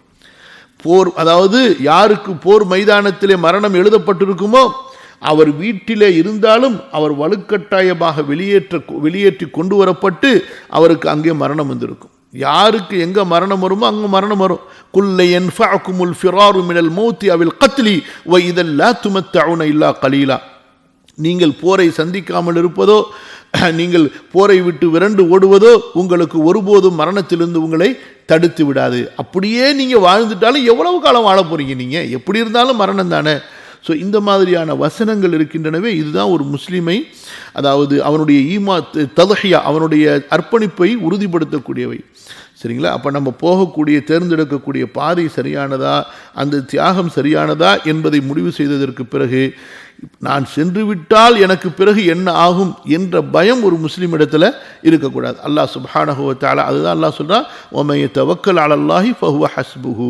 அல்லாஹு தஆலாவின் மீது நம்பிக்கை வைப்பவருக்கு அல்லாஹ்வே போதுமானவனாக இருக்கிறான். அதனால நம்ம பார்க்குறோம், எத்தனை சஹாபாக்கள் ஷஹீதானாங்க, அவங்களுடைய பிள்ளைகளை அல்லாஹு தஆலா வீணாக்கிட்டானா. அதற்கு பின்னாடி வந்த தாபிஈன்களில், முஜாஹிதீன்களில் எவ்வளவு பேர் அல்லாஹ்வுடைய பாதையில் ஷஹீதானாங்க, அவருடைய பிள்ளைகள் எல்லாம் அல்லாஹ் வீணாக்கிட்டானா. ஒருபோதும் அல்லாஹு தஆலா வீணாக்க மாட்டான். புரியுதுங்களா? அவர்கள் அல்லாஹ்வுடைய மிக உயர்ந்த இறைநேசர்களாக இருக்கின்றார்கள். அவர்களை பாதுகாப்பது அல்லாஹ்விடத்தில் அல்லாஹ்வுடைய பொறுப்பாக இருக்குது. யஸ்தப்ஷிரூன பில்லதீன லம் யல்ஹகு பிஹி. நீங்கள் படித்து பாருங்கள். அல்லாஹ் சொன்னால், அல்லாஹ்வின் பாதையில் கொல்லப்பட்டவர்களுக்கு மரணத்திலும் பயம் இருக்காது, மரணத்திற்கு பிறகுள்ள வாழ்க்கையை நினைத்தும் பயம் இருக்காது. தங்களுடைய குடும்பத்தார்களை அவர்கள் விட்டு வந்தார்கள் அல்லவா, அவர்களை பற்றியும் அவர்களுக்கு அச்சம் இருக்காது. லா தஹ்சபன்ன அல்லதீன குத்லு ஃபீ சபீலில்லாஹி அம்வாத் பல் ஹும் அஹ்யாஉன் இன்த ரப்பிஹிம் யுர்ஸகுன் ஃபரிஹீன பிமா ஆதாஹுமுல்லாஹு மின் ஃபضலிஹி வ யஸ்தப்ஷிரூன பில்லதீன லம் யல்ஹகு அப்போ எல்லா வகையிலுமே அல்லாஹு தஆலா அவர்களை திருப்திப்படுத்திடுவான். இதெல்லாம் அல்லாஹு தஆலா நமக்கு கண் முன்னாடி ஒரு சமுதாயத்தை கொண்டு பாடமாக படிப்பினையாக காட்டியிருக்கிறான். சரிங்களா? அந்த யக்கீன் நமக்கு வரணும். இப்போ இதே ஒரு விஷயத்தை வச்சுக்கொள்ளுங்களேன். இப்போ ஒரு நாட்டில் ஒரு ஆர்மியில் சேர்க்கப்பட்டவர்கள் இருக்கிறார்கள். அந்த நாட்டில் ஆர்மியில் சேர்க்கப்பட்டதுக்கு பிறகு அந்த நாடு எங்கே அனுப்புதோ அவங்க போய்கிட்டே இருக்கிறாங்க போருக்கு. புரியுதா? உலக நாடுகளில் உள்நாட்டு ஆர்மி இருக்கிறாங்க, பன்னாட்டு ஆர்மிகள் இருக்கிறாங்க. அங்கே போகும் பொழுது அவங்க கொல்லப்படுறாங்களா இல்லையா? அவங்களுக்கு மரணம் வருதா இல்லையா? சொல்லுங்கள். கண்டிப்பாக மரணம் வருது. இப்போ ஒவ்வொரு நாட்டிலையும் நீங்கள் எடுத்துக்கொள்ளுங்களேன். அப்போ அந்த மக்கள் தங்களுடைய ஒரு நாட்டுடைய ஆட்சியாளருக்கு பயந்து அல்லது அவர்களிடத்திலிருந்து வாங்கக்கூடிய சம்பளத்துக்காக வேண்டி அவர்கள் தங்களுடைய குடும்பத்தை எல்லாம் மறந்துட்டு தங்களுடைய உயிரை தியாகம் செய்கிறதுக்கு போகிறாங்கன்னு இருக்கும் பொழுது, அரசர்களுக்கெல்லாம் அரசனாகிய ரப்புல் ஆலமீன் அல்லாஹ்விடத்தில் ஒப்பந்தம் செய்து கொடுத்த இன்னல்லாஹ் அஷ்தரா மினல் முஃமினீன அன்ஃபுஸஹும் வ அம்வாலஹும் பிஅன்ன லஹுமுல் ஜன்னah, ரப்பிடத்தில் நம்ம செஞ்ச ஒப்பந்தம், ரப்புடைய தீனுக்காக ரப்புடைய மார்க்கத்துக்காக நம்ம போகிறதுல அந்த ஒரு யக்கீன் நமக்கு விட்டால் இந்த எல்லா வசுவசாக்களும் போயிடும். சரிங்களா? அல்லாஹ் நமக்கு லேசாக்கி தரணும். அதற்குண்டான சூழ்நிலைகள், அதற்குண்டான வழிகள் எல்லாத்தையும் நம்ம அல்லாஹ்விடத்தில் தான் கேட்க நம்ம கடமை பெற்றுக்கிறோம். இப்போ 3-4 விஷயங்களை கவனத்தில் கொள்ளணும். ஒன்று என்ன? ஈமானுடைய பலவீனத்தை போக்கணும். அதே போல் நான் என் குடும்பத்துக்கு ரப்பு கிடையாது, அல்லாஹ் தான் என் குடும்பத்துக்கு ரப்பு. நான் வாழ்ந்தாலும் இறந்தாலும் அல்லாஹ் தான் என்னுடைய குடும்பத்தை பராமரிக்க போகிறான். எத்தனை பேர் ஆக்சிடெண்ட்டில் மூத்தா போயிடுறாங்க. இந்த ஒரு ஃப்ளைட்டு லண்டனுக்கு பறந்துச்சு. அதில் என்ன எல்லாம் வயசான 80 வயசு கிழவனாக இருந்தாங்க? சொல்லுங்கள் பார்க்கலாம். அவங்களுடைய குடும்பத்தார்களை விட்டுட்டு அவங்க மரணிக்கலையா? அதே போல் ஒரு நாளும் எவ்வளவு ஆக்சிடெண்ட் நடக்குது. எப்படியோ மௌத்து வரும். அந்த மௌத்து அல்லாஹ்வுக்காக இருந்துட்டால் எவ்வளோ பெரிய பாக்கியம். அந்த மாதிரியான யக்கீன் நமக்கு வரணும். அதே போல் நம்முடைய உயிர் பொருள் குடும்பத்தை நினச்சி நம்ம பயப்படுறதை விட அல்லாஹுடைய சட்டத்தை நிறைவேற்றாமல் நான் இறந்து விட்டால் எனக்கு மறுமையினுடைய நிலை என்னவாகும் என்பதை நினச்சி நம்ம பயப்படணும். இதெல்லாம் நம்முடைய ஈமானை உறுதிப்படுத்தும் இன்ஷா அல்லாஹ். அல்ஹம்துலில்லாஹ், அல்ஹம்துலில்லாஹ். இந்த இப்போ சொல்லப்பட்ட விஷயங்களை அப்படியே குடும்பத்தார்களுக்கு சேர்த்து கொண்டு அவர்களுடைய ஈமானும் யக்கீனும் என்ன பராமரிக்கிறது, எனக்கு வாழ்வாதாரத்தை கொடுக்கறது அல்லாஹு தஆலா என் கணவன் மூலமாக கொடுக்குறான், அல்லது என்னுடைய தந்தை மூலமாக, அல்லது என்னுடைய ஒரு உறவினர் மூலமாக என்று இருக்க வேண்டுமே தவிர என்னுடைய உறவினர் தான் கொடுக்குறாரு, என்னுடைய உறவினர் தான் பாதுகாக்கிறாரு என்ற நிலை மாற வேண்டும். ரப்பு அல்லாஹ், ரஸாக் அல்லாஹ், அதுக்கு ஒரு சபபை அல்லாஹு தஆலா தந்தையை வச்சிருக்கிறான், கணவரை வச்சிருக்கிறான். இந்த சபபு இல்லைன்னா இன்னொரு சபபை அல்லாஹ் கொடுக்க போகிறான். புரியுதுங்களா? அந்த ஒரு யக்கீன் அவங்களிடத்தில் வரணும். அதே போல் தங்களுடைய தேவையை விட மார்க்கத்துக்கான தியாகத்தை அவர்கள் முன்னிலைப்படுத்தணும். எப்படி சஹாபிய பெண்மணிகள் முன்னிலைப்படுத்தினார்களோ, அவங்க என்ன இன்றைக்கு நமக்கு இருக்கிற வசதியை விட நம்முடைய பெண்கள் நம்முடைய பிள்ளைகளுக்கு நம்ம சேர்த்து வைத்திருக்கக்கூடிய செல்வத்தை விட அவர்களிடத்தில் அதோடு ஒப்பிட்டு பார்த்தா ஒன்றுமே கிடையாது. இன்னும் சொல்லப்போனால் நாளைய தினத்திற்கு சாப்பாடு இருக்குமா என்பது கூட சந்தேகம். மறுநாள் இன்னும் அடுத்து 2 நாள் ஆனால் வீட்டில் என்ன ஆகும் அதுக்கு கூட சந்தேகம். அப்படிப்பட்ட நிலையில தான் இந்த அடிப்படையில் அல்லாஹ்வுக்காக, மறுமைக்காக, ஆகிரத்துக்காக, மகத்தான வாழ்க்கைக்காக அல்லாஹ் கைவிட மாட்டான் என்ற அந்த நம்பிக்கையில் அவர்கள் தங்களுடைய குடும்பத்தார்களை தியாகம் செய்வதற்கு தயாரானார்கள். இதுக்கு சிறந்த உதாரணம் என்ன? ஹாஜர் அலைஹிஸ்ஸலாத்து வஸ்ஸலாம், இப்ராஹிம் அலைஹிஸ்ஸலாத்து வஸ்ஸலாம் அவர்கள் கொண்டு மக்காவை விட்டுட்டு போனப்போ அவங்க கேட்ட கேள்வி என்ன? இப்ராஹிம் எங்கே போகிறீங்க, எப்படி விட்டுட்டு போகிறீங்கன்னு கேட்குறாங்க. இப்ராஹிம் அலைஹிஸ்ஸலாத்து வஸ்ஸலாம் அவங்க பதில் சொல்லலை. திரும்பவும் ஹாஜர் அலைஹிஸ்ஸலாத்து வஸ்ஸலாம் கேட்குறாங்க. அப்போ கடைசியில் ஹாஜர் அலைஹிஸ்ஸலாத்து வஸ்ஸலாம் கேட்குறாங்க, அல்லாஹு அமரக பிஹாதா, அல்லாஹ் உங்களுக்கு இந்த கட்டளையை கொடுத்தானான்னு சொல்லி இப்ராஹிம் ஸல்லல்லாஹு அலைஹி வஅலா நபியினா வஸல்லம் அவங்க தலையசைக்கிறாங்க, நஅம், ஆமான்னு சொல்லிட்டு. உடனே ஹாஜர் அலைஹிஸ்ஸலாத்து வஸ்ஸலாம் சொன்னார்கள், ஃபஇதன் லா யுضيعنا, அப்படி என்றால் அல்லாஹ் எங்களை வீணாக விட்டுவிட மாட்டான், எங்களை நாங்கள் வீணாகும்படி, நாங்கள் அழியும்படி அல்லாஹ் எங்களை விட்டுவிட மாட்டான் என்று சொன்னாங்க. அந்த யக்கீன், புரியுதுங்களா? அந்த யக்கீன் நமக்கு வரணும். என்னுடைய கணவன் கொல்லப்பட்டாலும், என்னுடைய தந்தை கொல்லப்பட்டாலும், அவர்கள் எங்களை விட்டு அல்லாஹ்வுடைய மார்க்கத்திற்காக சென்றாலும் நாங்கள் ஆதரவற்றவர்களாக ஆகிவிட மாட்டோம் என்ற அந்த யக்கீன் என்ற மன உறுதி வேணும். அந்த உறுதியை நம்ம எப்படி கொண்டு வர முடியும்? குர்ஆனை பொருளுணர்ந்து படிப்பதின் மூலமாக, அந்த குர்ஆனில் சொல்லப்பட்ட மூமின்களுடைய சிஃபத்துகள் நமக்கு வேண்டும் என்று அல்லாஹ்விடத்தில் துஆ செய்வதின் மூலமாக, மூன்றாவது சஹாபாக்களுடைய, சஹாபியா பெண்களுடைய வரலாறுகளை அதிகம் படிப்பதின் மூலமாக. புரியுதுங்களா? இதெல்லாம் நம்ம எதையும் கற்றுக்கொள்ளாமல் வெறும் தொழுதோம் உளுந்து எந்திரிச்சோம், சாப்பிட்டோம், ஏதாச்சும் ஒரு இஸ்லாமிய விசேஷத்தினுடைய பேரை சொல்லி நம்ம கொண்டாடணும். இப்போ கல்யாணம், வலிமா, அப்புறம் குழந்தை பிறந்துச்சு, அக்கீகா, இப்படி கொண்டாடுறதுக்கு மட்டும் இஸ்லாத்தை வச்சுருந்தோம்னு சொன்னால் அப்போ நம்ம மண்டையில் என்ன இருக்காது? ஈமானுடைய தேட்டமோ ஆখিরাத்துடைய தேட்டமோ இஸ்லாம்ங்கிற அந்த பற்றோ அதுக்காக தியாகம் செய்யணுங்கிற அந்த ஒரு ஆசை வெறியோ நமக்கு இருக்காது. புரியுதுங்களா? வேறு பக்கம் தான் நம்ம ரூட்டு போய்கிட்டே இருக்கோம். அல்லாஹ் பாதுகாக்கணும். அதனால் குடும்பத்தார்கள் முதலாவது அவர்களும் இந்த யக்கீனை கொண்டு வரணும், ஈமானிய பலவீனத்தை போக்கணும், சஹாபிய பெண்களுடைய வரலாறுகளை படிக்கணும், குரானில் சொல்லப்பட்டிருக்கக்கூடிய தியாகங்கள் சம்பந்தப்பட்ட வரலாறுகளை செய்திகளை படித்து அதன் மூலமாக அல்லாஹ்விடத்தில் துஆ கேட்கணும். யா அல்லாஹ் எங்களுக்கும் அந்த ஈமான் யக்கீனை கொடு அல்லாஹ், ஏதாவது சோதனைகள் ஏற்பட்டால் அந்த நேரத்தில் எங்களுக்கும் அந்த மன உறுதியை கொடு அல்லாஹ், எங்களையும் உறுதியானவர்களாக உன்னுடைய தீனை தேர்ந்தெடுக்கக்கூடியவர்களாக உன்னுடைய தீனுக்கான தியாகத்தை தேர்ந்தெடுக்கக்கூடியவர்களாக எங்களை ஆக்கி வை அல்லாஹ் என்று அல்லாஹ்விடத்தில் துஆ கேட்கணும். சஹாபாக்களுக்கு ஈமான் யக்கீன் எப்படி கிடைத்தது? ஒன்று அவர்களுடைய ஆர்வம், இன்னொன்று அல்லாஹ்விடத்தில் துஆ செய்தார்கள், கவலைப்பட்டார்கள். மூன்றாவது இந்த தீன் இல்லாமல், இந்த தியாகம் இல்லாமல் அல்லாஹ்விடத்தில் சென்றால் நம்ம நயவஞ்சகர்களுடைய கூட்டத்தில் ஆகிவிடுவோமே, மறுமையிலே நம்ம மறுமையை இழந்தவர்களுடைய கூட்டத்தில் ஆகிவிடுவோமே என்ற அந்த கவலை. புரியுதுன்னா? நமக்கு ஆখিরাத்துடைய கவலை எப்போ மிகைக்குமோ எல்லாமே நமக்கு லேசாயிடும். ஆখিরাத்துடைய கவலை மிகைக்காத வரை நமக்கு இந்த துன்யா பெருசாக இருந்து கொண்டே இருக்கும். மஸலுல்லதீன தஹது மின் தூனில்லாஹி அவுலியா கமஸலில் அன்கபூத்தி இத்தஹதத் பைத்தா. இந்த சிலந்தி வலை பின்னிருக்க மாதிரி தான். புரியுதுங்களா? அல்லாஹ்விடத்தில் நம்பிக்கை வச்சாதான் இதெல்லாம் சிலந்தி வலை ஒன்றுமே இல்லை, ஒரு சின்ன குச்சி முனையை வச்சு மொத்தமாக அழிச்சிடலாம் என்ற ஒரு யக்கீன் நமக்கு வரும். அதனால் குடும்பத்தார்களுக்கும் இந்த விஷயங்களை நாமும் சொல்லணும், அவங்களும் படிக்கணும். எல்லாமே அந்த திரும்பவும் ரிட்டர்ன் டு த அசல், அந்த ஒரிஜினலுக்கு நம்ம போயிட்டே இருக்கணும் இன்ஷா அல்லாஹ். اللهم يسر اللهم يسر اللهم إنا نعوذ بك من النفاق اللهم إنا نعوذ بك من النفاق اللهم إنا نعوذ بك من الكفر والشرك والنفاق والشقاق ومعصية الرسول. நேரடியாக அந்த மாதிரி ஹதீஸுகள் இல்லை. எப்படி சொல்கிறாங்கன்னு சொன்னால், இதா ஷரிப அஹதுக்கும் ஃபல்யமுஸ்ஸ மஸ்ஸா வலா யஉப்ப அப்பா ஃபஇன்னல் குபாத மினல் அப்பி வல் அப்பு ஷுர்புல் மா மின் கைரி மஸ்ஸின். அதாவது தண்ணியை வாய் வச்சு குடிக்காமல் மேலேருந்து கடன்னு ஊற்றுறாங்கல்ல, ஸோ அதை ரசூல் ஸல்லல்லாஹு அலைஹி வஸல்லம் தடுத்துருக்குறாங்க. சரிங்களா? ஆமாம். ஸோ இந்த மாதிரி ஹதீஸுகளை வைத்து தான் சில பேர் சாப்பிடும்போது ருசிக்கும்போது சத்தத்தை வெளிப்படுத்துகிறத அறிஞர்கள் ஒழுக்கத்தின் அடிப்படையில் தடை செஞ்சுருக்கிறாங்க. அது மிருகங்களுக்கு ஒப்பான ஒரு செயலாக ஆகிடும். அதே போல் உணவின் மீது அதிக நாட்டம் கொள்வது, அதாவது ஒவ்வொன்றுக்கும் ஒரு ஆசைக்கும் ஒரு பேர் இருக்குது. அந்த உணவின் மீது உண்டான ஒரு ஆசை இருக்குது பாருங்கள், அதுக்கு ஒரு பேர் அரபியில் இருக்கும். ஸோ அது தடுக்கப்பட்டது. அதே போல் மிருகங்களுக்கு ஒப்பாகிறது தடுக்கப்பட்டது. ஸோ அந்த ஒரு அடிப்படையில் அறிஞர்கள் உணவுனுடைய ஒழுக்கத்தில் இதை எழுதியிருக்கிறாங்களே தவிர மற்றபடி இந்த மாதிரி நீங்கள் நேரடியான வார்த்தைகளை கொண்டு தடையாக அப்படி வரல. ஆனால் முன்னாடி உள்ள முற்காலத்தினுடைய அறிஞர்களே இதை எழுதியிருக்கிறாங்க. அதாவது அல்ஹம்துலில்லாஹ், நீங்கள் கேட்ட கேள்விக்கு பெரும்பாலான பதில் இன்றைக்கு நம்ம படித்த பாடத்தில் வந்துருச்சு. அல்ஹம்துலில்லாஹ். அல் முஸ்லிமூன தத்தகாஃபஉ திமாஉஹும் வயஸ்ஆ பிதிம்மத்திஹிம் அத்னாஹும்.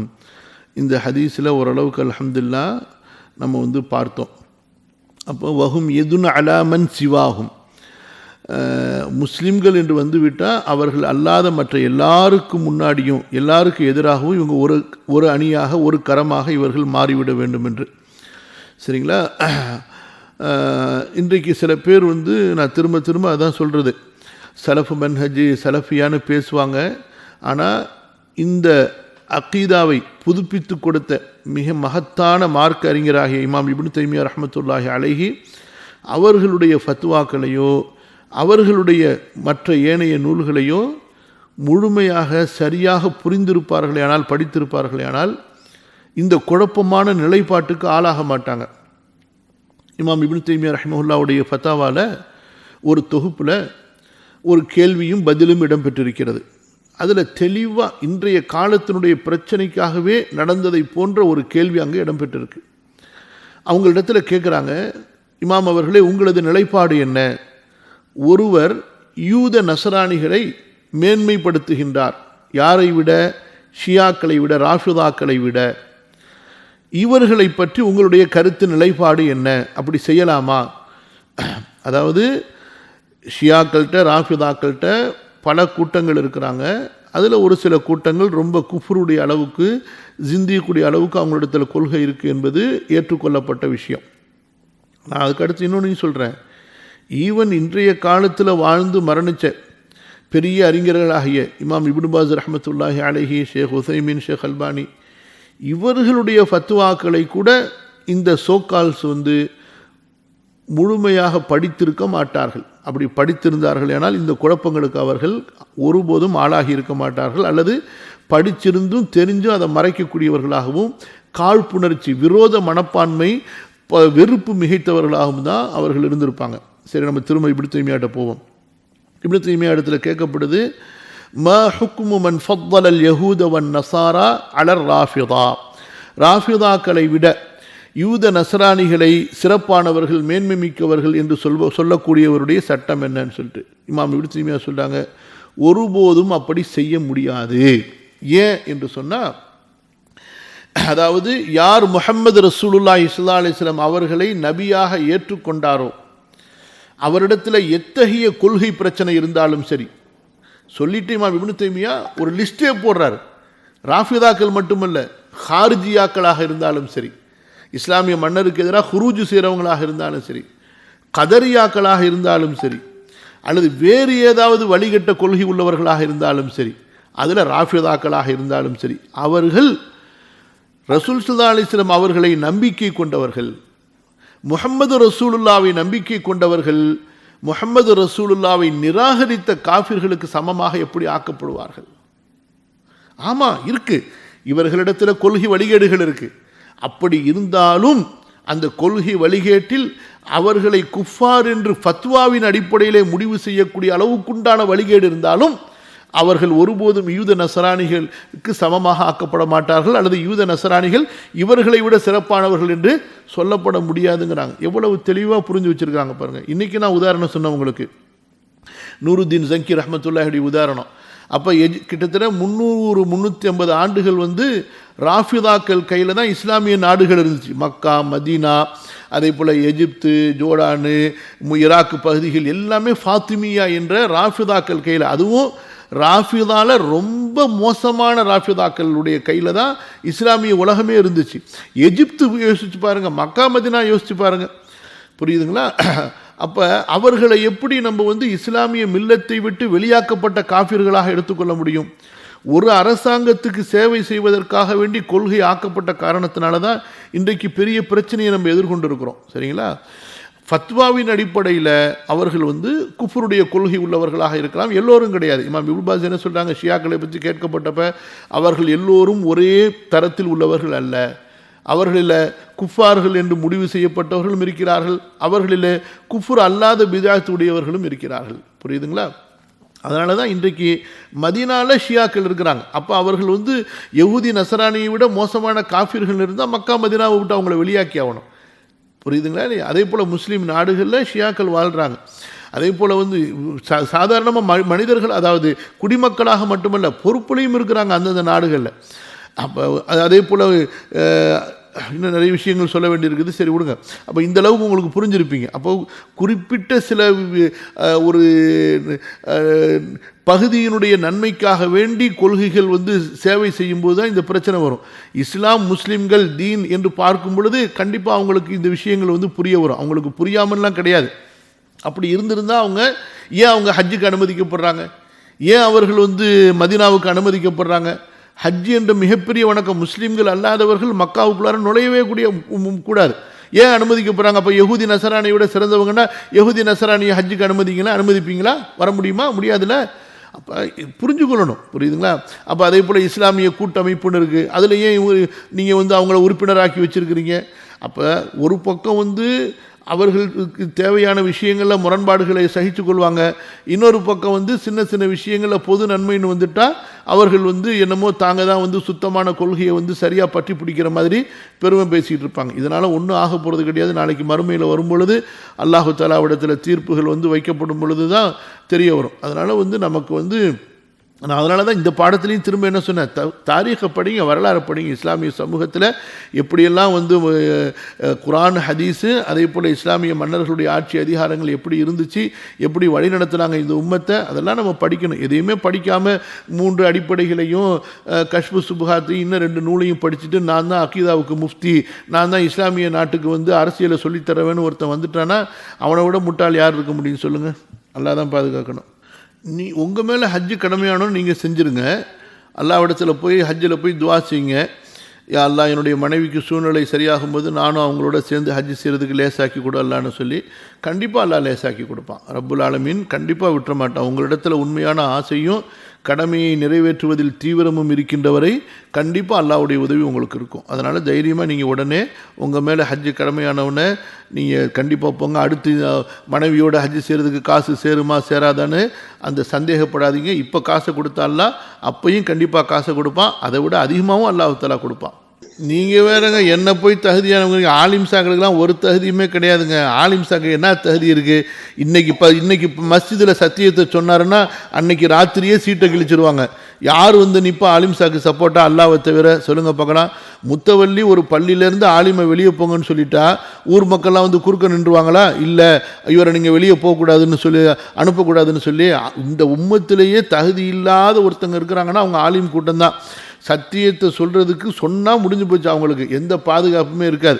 உலகத்தில் ஆட்சியாளராக இருந்தாலும் சரி, பள்ளிவாசல் முத்தவள்ளியாக இருந்தாலும் சரி, ஆலிம்கள் என்பவங்க அப்படித்தான். முன்னாடி காலத்தில் ஹலீஃபாக்கள் காலமாக மன்னர் வந்து ஆலிமா முஃப்திட்ட இமாம் இடத்துல ஃபத்வா கேட்டு இமாம் சொல்கிறபடி நடக்கிறதுக்கு மன்னர்களின் மீது ஆதிக்கம் செலுத்தக்கூடியவர்களாக ஆலிம்கள் இருந்தாங்க. அப்போ ஆட்சி பிரச்சனை இல்லாமல் இருந்துச்சு. இப்போ ஆலிம்கள் மீது மன்னர்கள் ஆதிக்கம் செலுத்துகிறாங்க. அதனால தான் ஒரு ஃபத்வாவை கூட அதாவது ஆட்சிக்கு முரணாக இருக்கா, அரசருக்கு இந்த ஃபத்வா வந்து சங்கடத்தை ஏற்படுத்துமான்னு பார்த்துக்கிட்டு தான் ஃபத்வாவை எழுத முடியும். இன்றைக்கி எகிப்தில் அவ்வளவு பெரிய இஸ்லாமிய பல்கலைக்கழகத்தினுடைய உலக முஸ்லீம்களால் மிகப்பெரிய அறிஞராக பார்க்கப்பட்டு இத்தனை ஆண்டுகள் கல்வி சேவை செய்த கல்வியில் பொறுப்பாக இருக்கக்கூடிய அஸ்ஹர், மைக் ஆஃப் பண்ணிக்கோங்க மற்றவங்க, ஷேகுல் அஸ்ஹர் காசாவுக்கு ஆதரவாக நம்ம செயல்படணும், காசா மக்களுடைய கூக்குரலுக்கு பதில் அளிக்கணும்னு ஒரு ட்விட்டர் போட்டார்.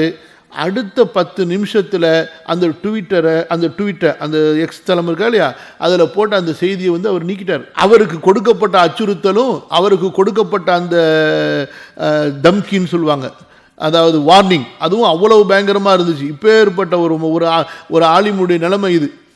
கடைசியில் தான் ஏன் நீக்குனங்கிறதுக்கு அவராக ஒரு வியாக்கியானத்தை அவர் சொல்லியே ஆகணும்னு நிர்பந்திக்கப்படுறாரு. அவர் அவ்வளோ பெரிய ஒரு கடிதத்தை வந்து எழுதுகிறார். இதுதான் நிலைமை இன்றைக்கு, புரியுதுங்களா? அதனால் நீங்கள் வந்து என்னை பார்த்து நீங்கள் தகுதியில் இருக்கிறலாம் சொல்லாதீங்க. அதெல்லாம் வந்து சும்மா நம்ம வந்து அல்லாஹ் தான் போதுமானவர் ரப்புல் ஆலமீன்.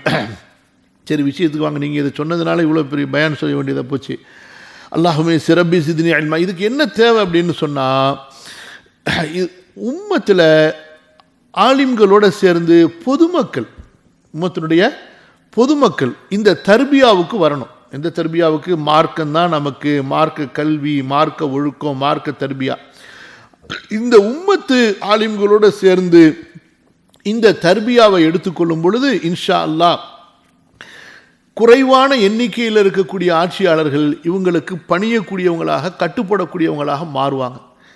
நாம் இஸ்லாத்துக்கு எதிராக ஏதாவது ஒரு சட்டத்தை கொண்டு வந்தால், இஸ்லாமுக்கு எதிரான ஒரு நிலைப்பாடு வந்தால், அங்கே ஆலிம்களும் மக்களும் நமக்கு எதிராக நிற்பார்கள் என்ற ஒரு பயம் வரணும். யாருக்கு?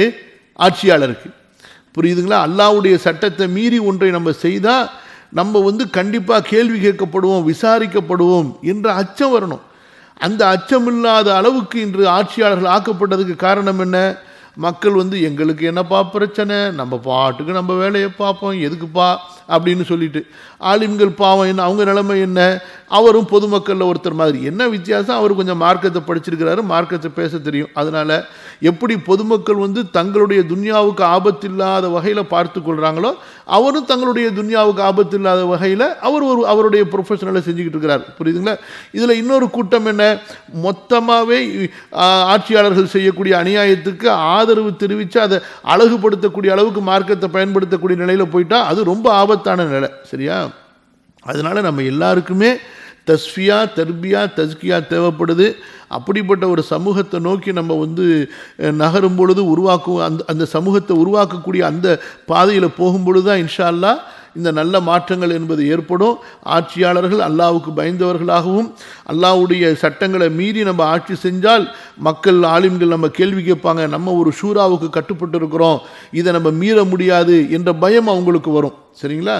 நீங்கள் அல்லாஹ்வுக்கு கொடுத்த அதிகாரத்தை ஆட்சியாளருக்கு கொடுத்துட்டு நீங்கள் கண்மூடித்தனமாக அவர்கள் சொன்னால் கேட்டுடணும் என்ற அடிப்படையில் போகும்பொழுது இது முடியாது. நம்முடைய சொந்த சுய விருப்பு வெறுப்பில் ஆட்சியாளர் அடித்தாலும் நம்ம வாங்கிப்போம், ஆட்சியாளர் திட்டுனாலும் நம்ம சகிச்சுப்போம், அவருக்கு செஞ்சு கொடுத்த பையத்தை நம்ம முடிக்க மாட்டோம். ஆனால் அல்லாஹ்வுடைய சட்டத்தை மீறுவாரேயானால், அல்லாஹ் ஹலாலாக்கியதை ஹராமாக்குவாரேயானால், அல்லாஹ் ஹராமாக்கியதை ஹலாலாக ஆக்குவாரேயானால், அவர் ஆட்சியாளர் என்ற அடிப்படையில் அவருக்கு கொடுக்கப்பட்ட உரிமை கடமையை அவர் பாழாக்குவாரேனால் எப்படி ஆட்சியாளராக இருப்பதற்கு தகுதியானவர்? அப்போ அதை கேட்கக்கூடிய அளவுக்குண்டான முஸ்லிம்களில் அதிகாரம் படைத்தவர்கள் இருக்கணும். புரியுதுங்களா? எதுக்கு ரசூல் ஸல்லல்லாஹு அலைஹி வஸல்லம் அவர்கள் தங்களுக்கு சுற்றி ஒரு சஹாபிய கூட்டத்தை உருவாக்கி வச்சுருந்தாங்க மஷூராவுக்காக. அபூபக்கர் ரலியல்லாஹு அன்ஹு ஏன் கடைசியில் உமரை எனக்கு கொடுத்துட்டு போயிடு உசாமா என்று கேட்குறாங்க. அப்போ அதான் சஹாபாக்கள், நாங்கள் மாறு செய்தால், நாங்கள் சரிந்தால், நாங்கள் கோணலானால் எங்களை நீங்கள் சீர்படுத்துங்கள் என்று சொல்கிறாங்க. அதுக்கு தான் இந்த ஷூரா அஹ்லுல் இல்முடைய அமைப்பு. புரியுதுங்களா? அந்த கட்டுப்பாட்டை மீறிட்ட போது நம்ம இப்போ என்ன செய்ய முடியும்? அந்த கட்டுப்பாட்டை உருவாக்கக்கூடிய ஒரு அமைப்பை நோக்கி தான் நம்ம முதல்ல நகர முடியும். அதான் நம்ம செய்ய வேண்டியது. அடுத்து அந்த அமைப்புக்கு தகுந்த மாதிரி மக்களுடைய பலத்தை கொண்டு வரணும். உம்மத்துடைய ஷாபு அதை கொண்டு வரணும், மக்கள் அதை அங்கீகரிச்சுக்கிற மாதிரி. சரிங்களா? இன்றைக்கு மக்கள் எல்லாம் ஆபாசத்தையும் அசிங்கத்தையும் விரும்பக்கூடியவங்களாக, ரோட்டில் அவுத்து போட்டு ஆடுறவங்களாக, ஆடல் பாடலில் மூழ்கி கொண்டு இருக்கும் பொழுது இந்த கட்டுப்பாடெல்லாம் அவங்க எப்படி ஏற்றுப்பாங்க? சொல்லுங்கள் பார்க்கலாம். நம்ம எல்லா வகையிலையும் நம்ம மாற்றங்கள் ஏற்படணும். அதில் குறிப்பாக ஆட்சியாளர்களுடைய மாற்றத்துக்காக வேண்டி நம்ம துவா செய்யணும் அதிகமாக அல்லாஹ்விடத்தில். யா ரப், அதாவது நான் சொல்லக்கூடிய பதில், உங்களுடைய கேள்விகளுக்கு பதிலில் கலந்துருக்கோம். நீங்கள் கேட்கக்கூடிய கேள்விக்கு அக்யூரேட்டாக தெளிவாக நாங்கள் கரெக்டாக பதில் சொல்லிட்டேன்னு சொல்ல முடியாது. சில விஷயங்கள் உங்களுக்கு தொட்டு வைக்க முடியும் எனக்கு புரிஞ்ச அளவுக்கு. இன்ஷா அல்லாஹ் ஒவ்வொருத்தரும் நம்ம அல்லாஹ்வுடைய மார்க்கத்தை கற்றுக்கொண்டு புரியணும்னு முயற்சி செய்யும்போது கண்டிப்பாக அல்லாஹ் புரிய வைப்பான் இன்ஷா அல்லாஹ். உங்களுடைய கேள்விகளுக்கு பதில் இருந்துச்சுன்னா அல்ஹம்துலில்லாஹ், இல்லைன்னா நீங்கள் தேடுங்க இன்ஷா அல்லாஹ். அல்லாஹும்ம யா ஹய்யு யா கய்யூம், அல்லாஹும்ம அஸ்லிஹ் லனா தீனனா அல்லதீ ஹுவ இஸ்மத்து அம்ரினா வ துன்யானா அல்லதீ ஃபீஹா மஆஷுனா وأصلح لنا آخرتنا التي إليها معادنا.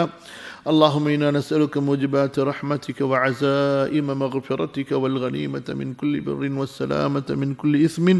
ربنا لا تدع لنا ذنبا إلا غفرته ولا هما إلا فرجته ولا دينا إلا أديته ولا حاجة هي لك رضا ولنا فيها صلاح إلا قضيتها ويسرتها وأعنتنا على قضائها. اللهم أصلح لنا ديننا، اللهم أصلح لنا أمتنا، اللهم أصلح لنا ولاة أمورنا، اللهم ول أمرنا خيارنا، اللهم لا تسلط علينا من لا يخافك فينا ولا يرحمنا. اللهم أقم لنا الدين، اللهم أقم لنا الدين برحمتك يا أرحم الراحمين. ربنا آتنا في الدنيا حسنة وفي الآخرة حسنة وقنا عذاب النار. سبحان ربك رب العزة عما يصفون وسلام على المرسلين والحمد لله رب العالمين. سبحانك اللهم بحمدك أشهد أن لا إله إلا أنت أستغفرك وأتوب إليك. والسلام عليكم ورحمة الله وبركاته.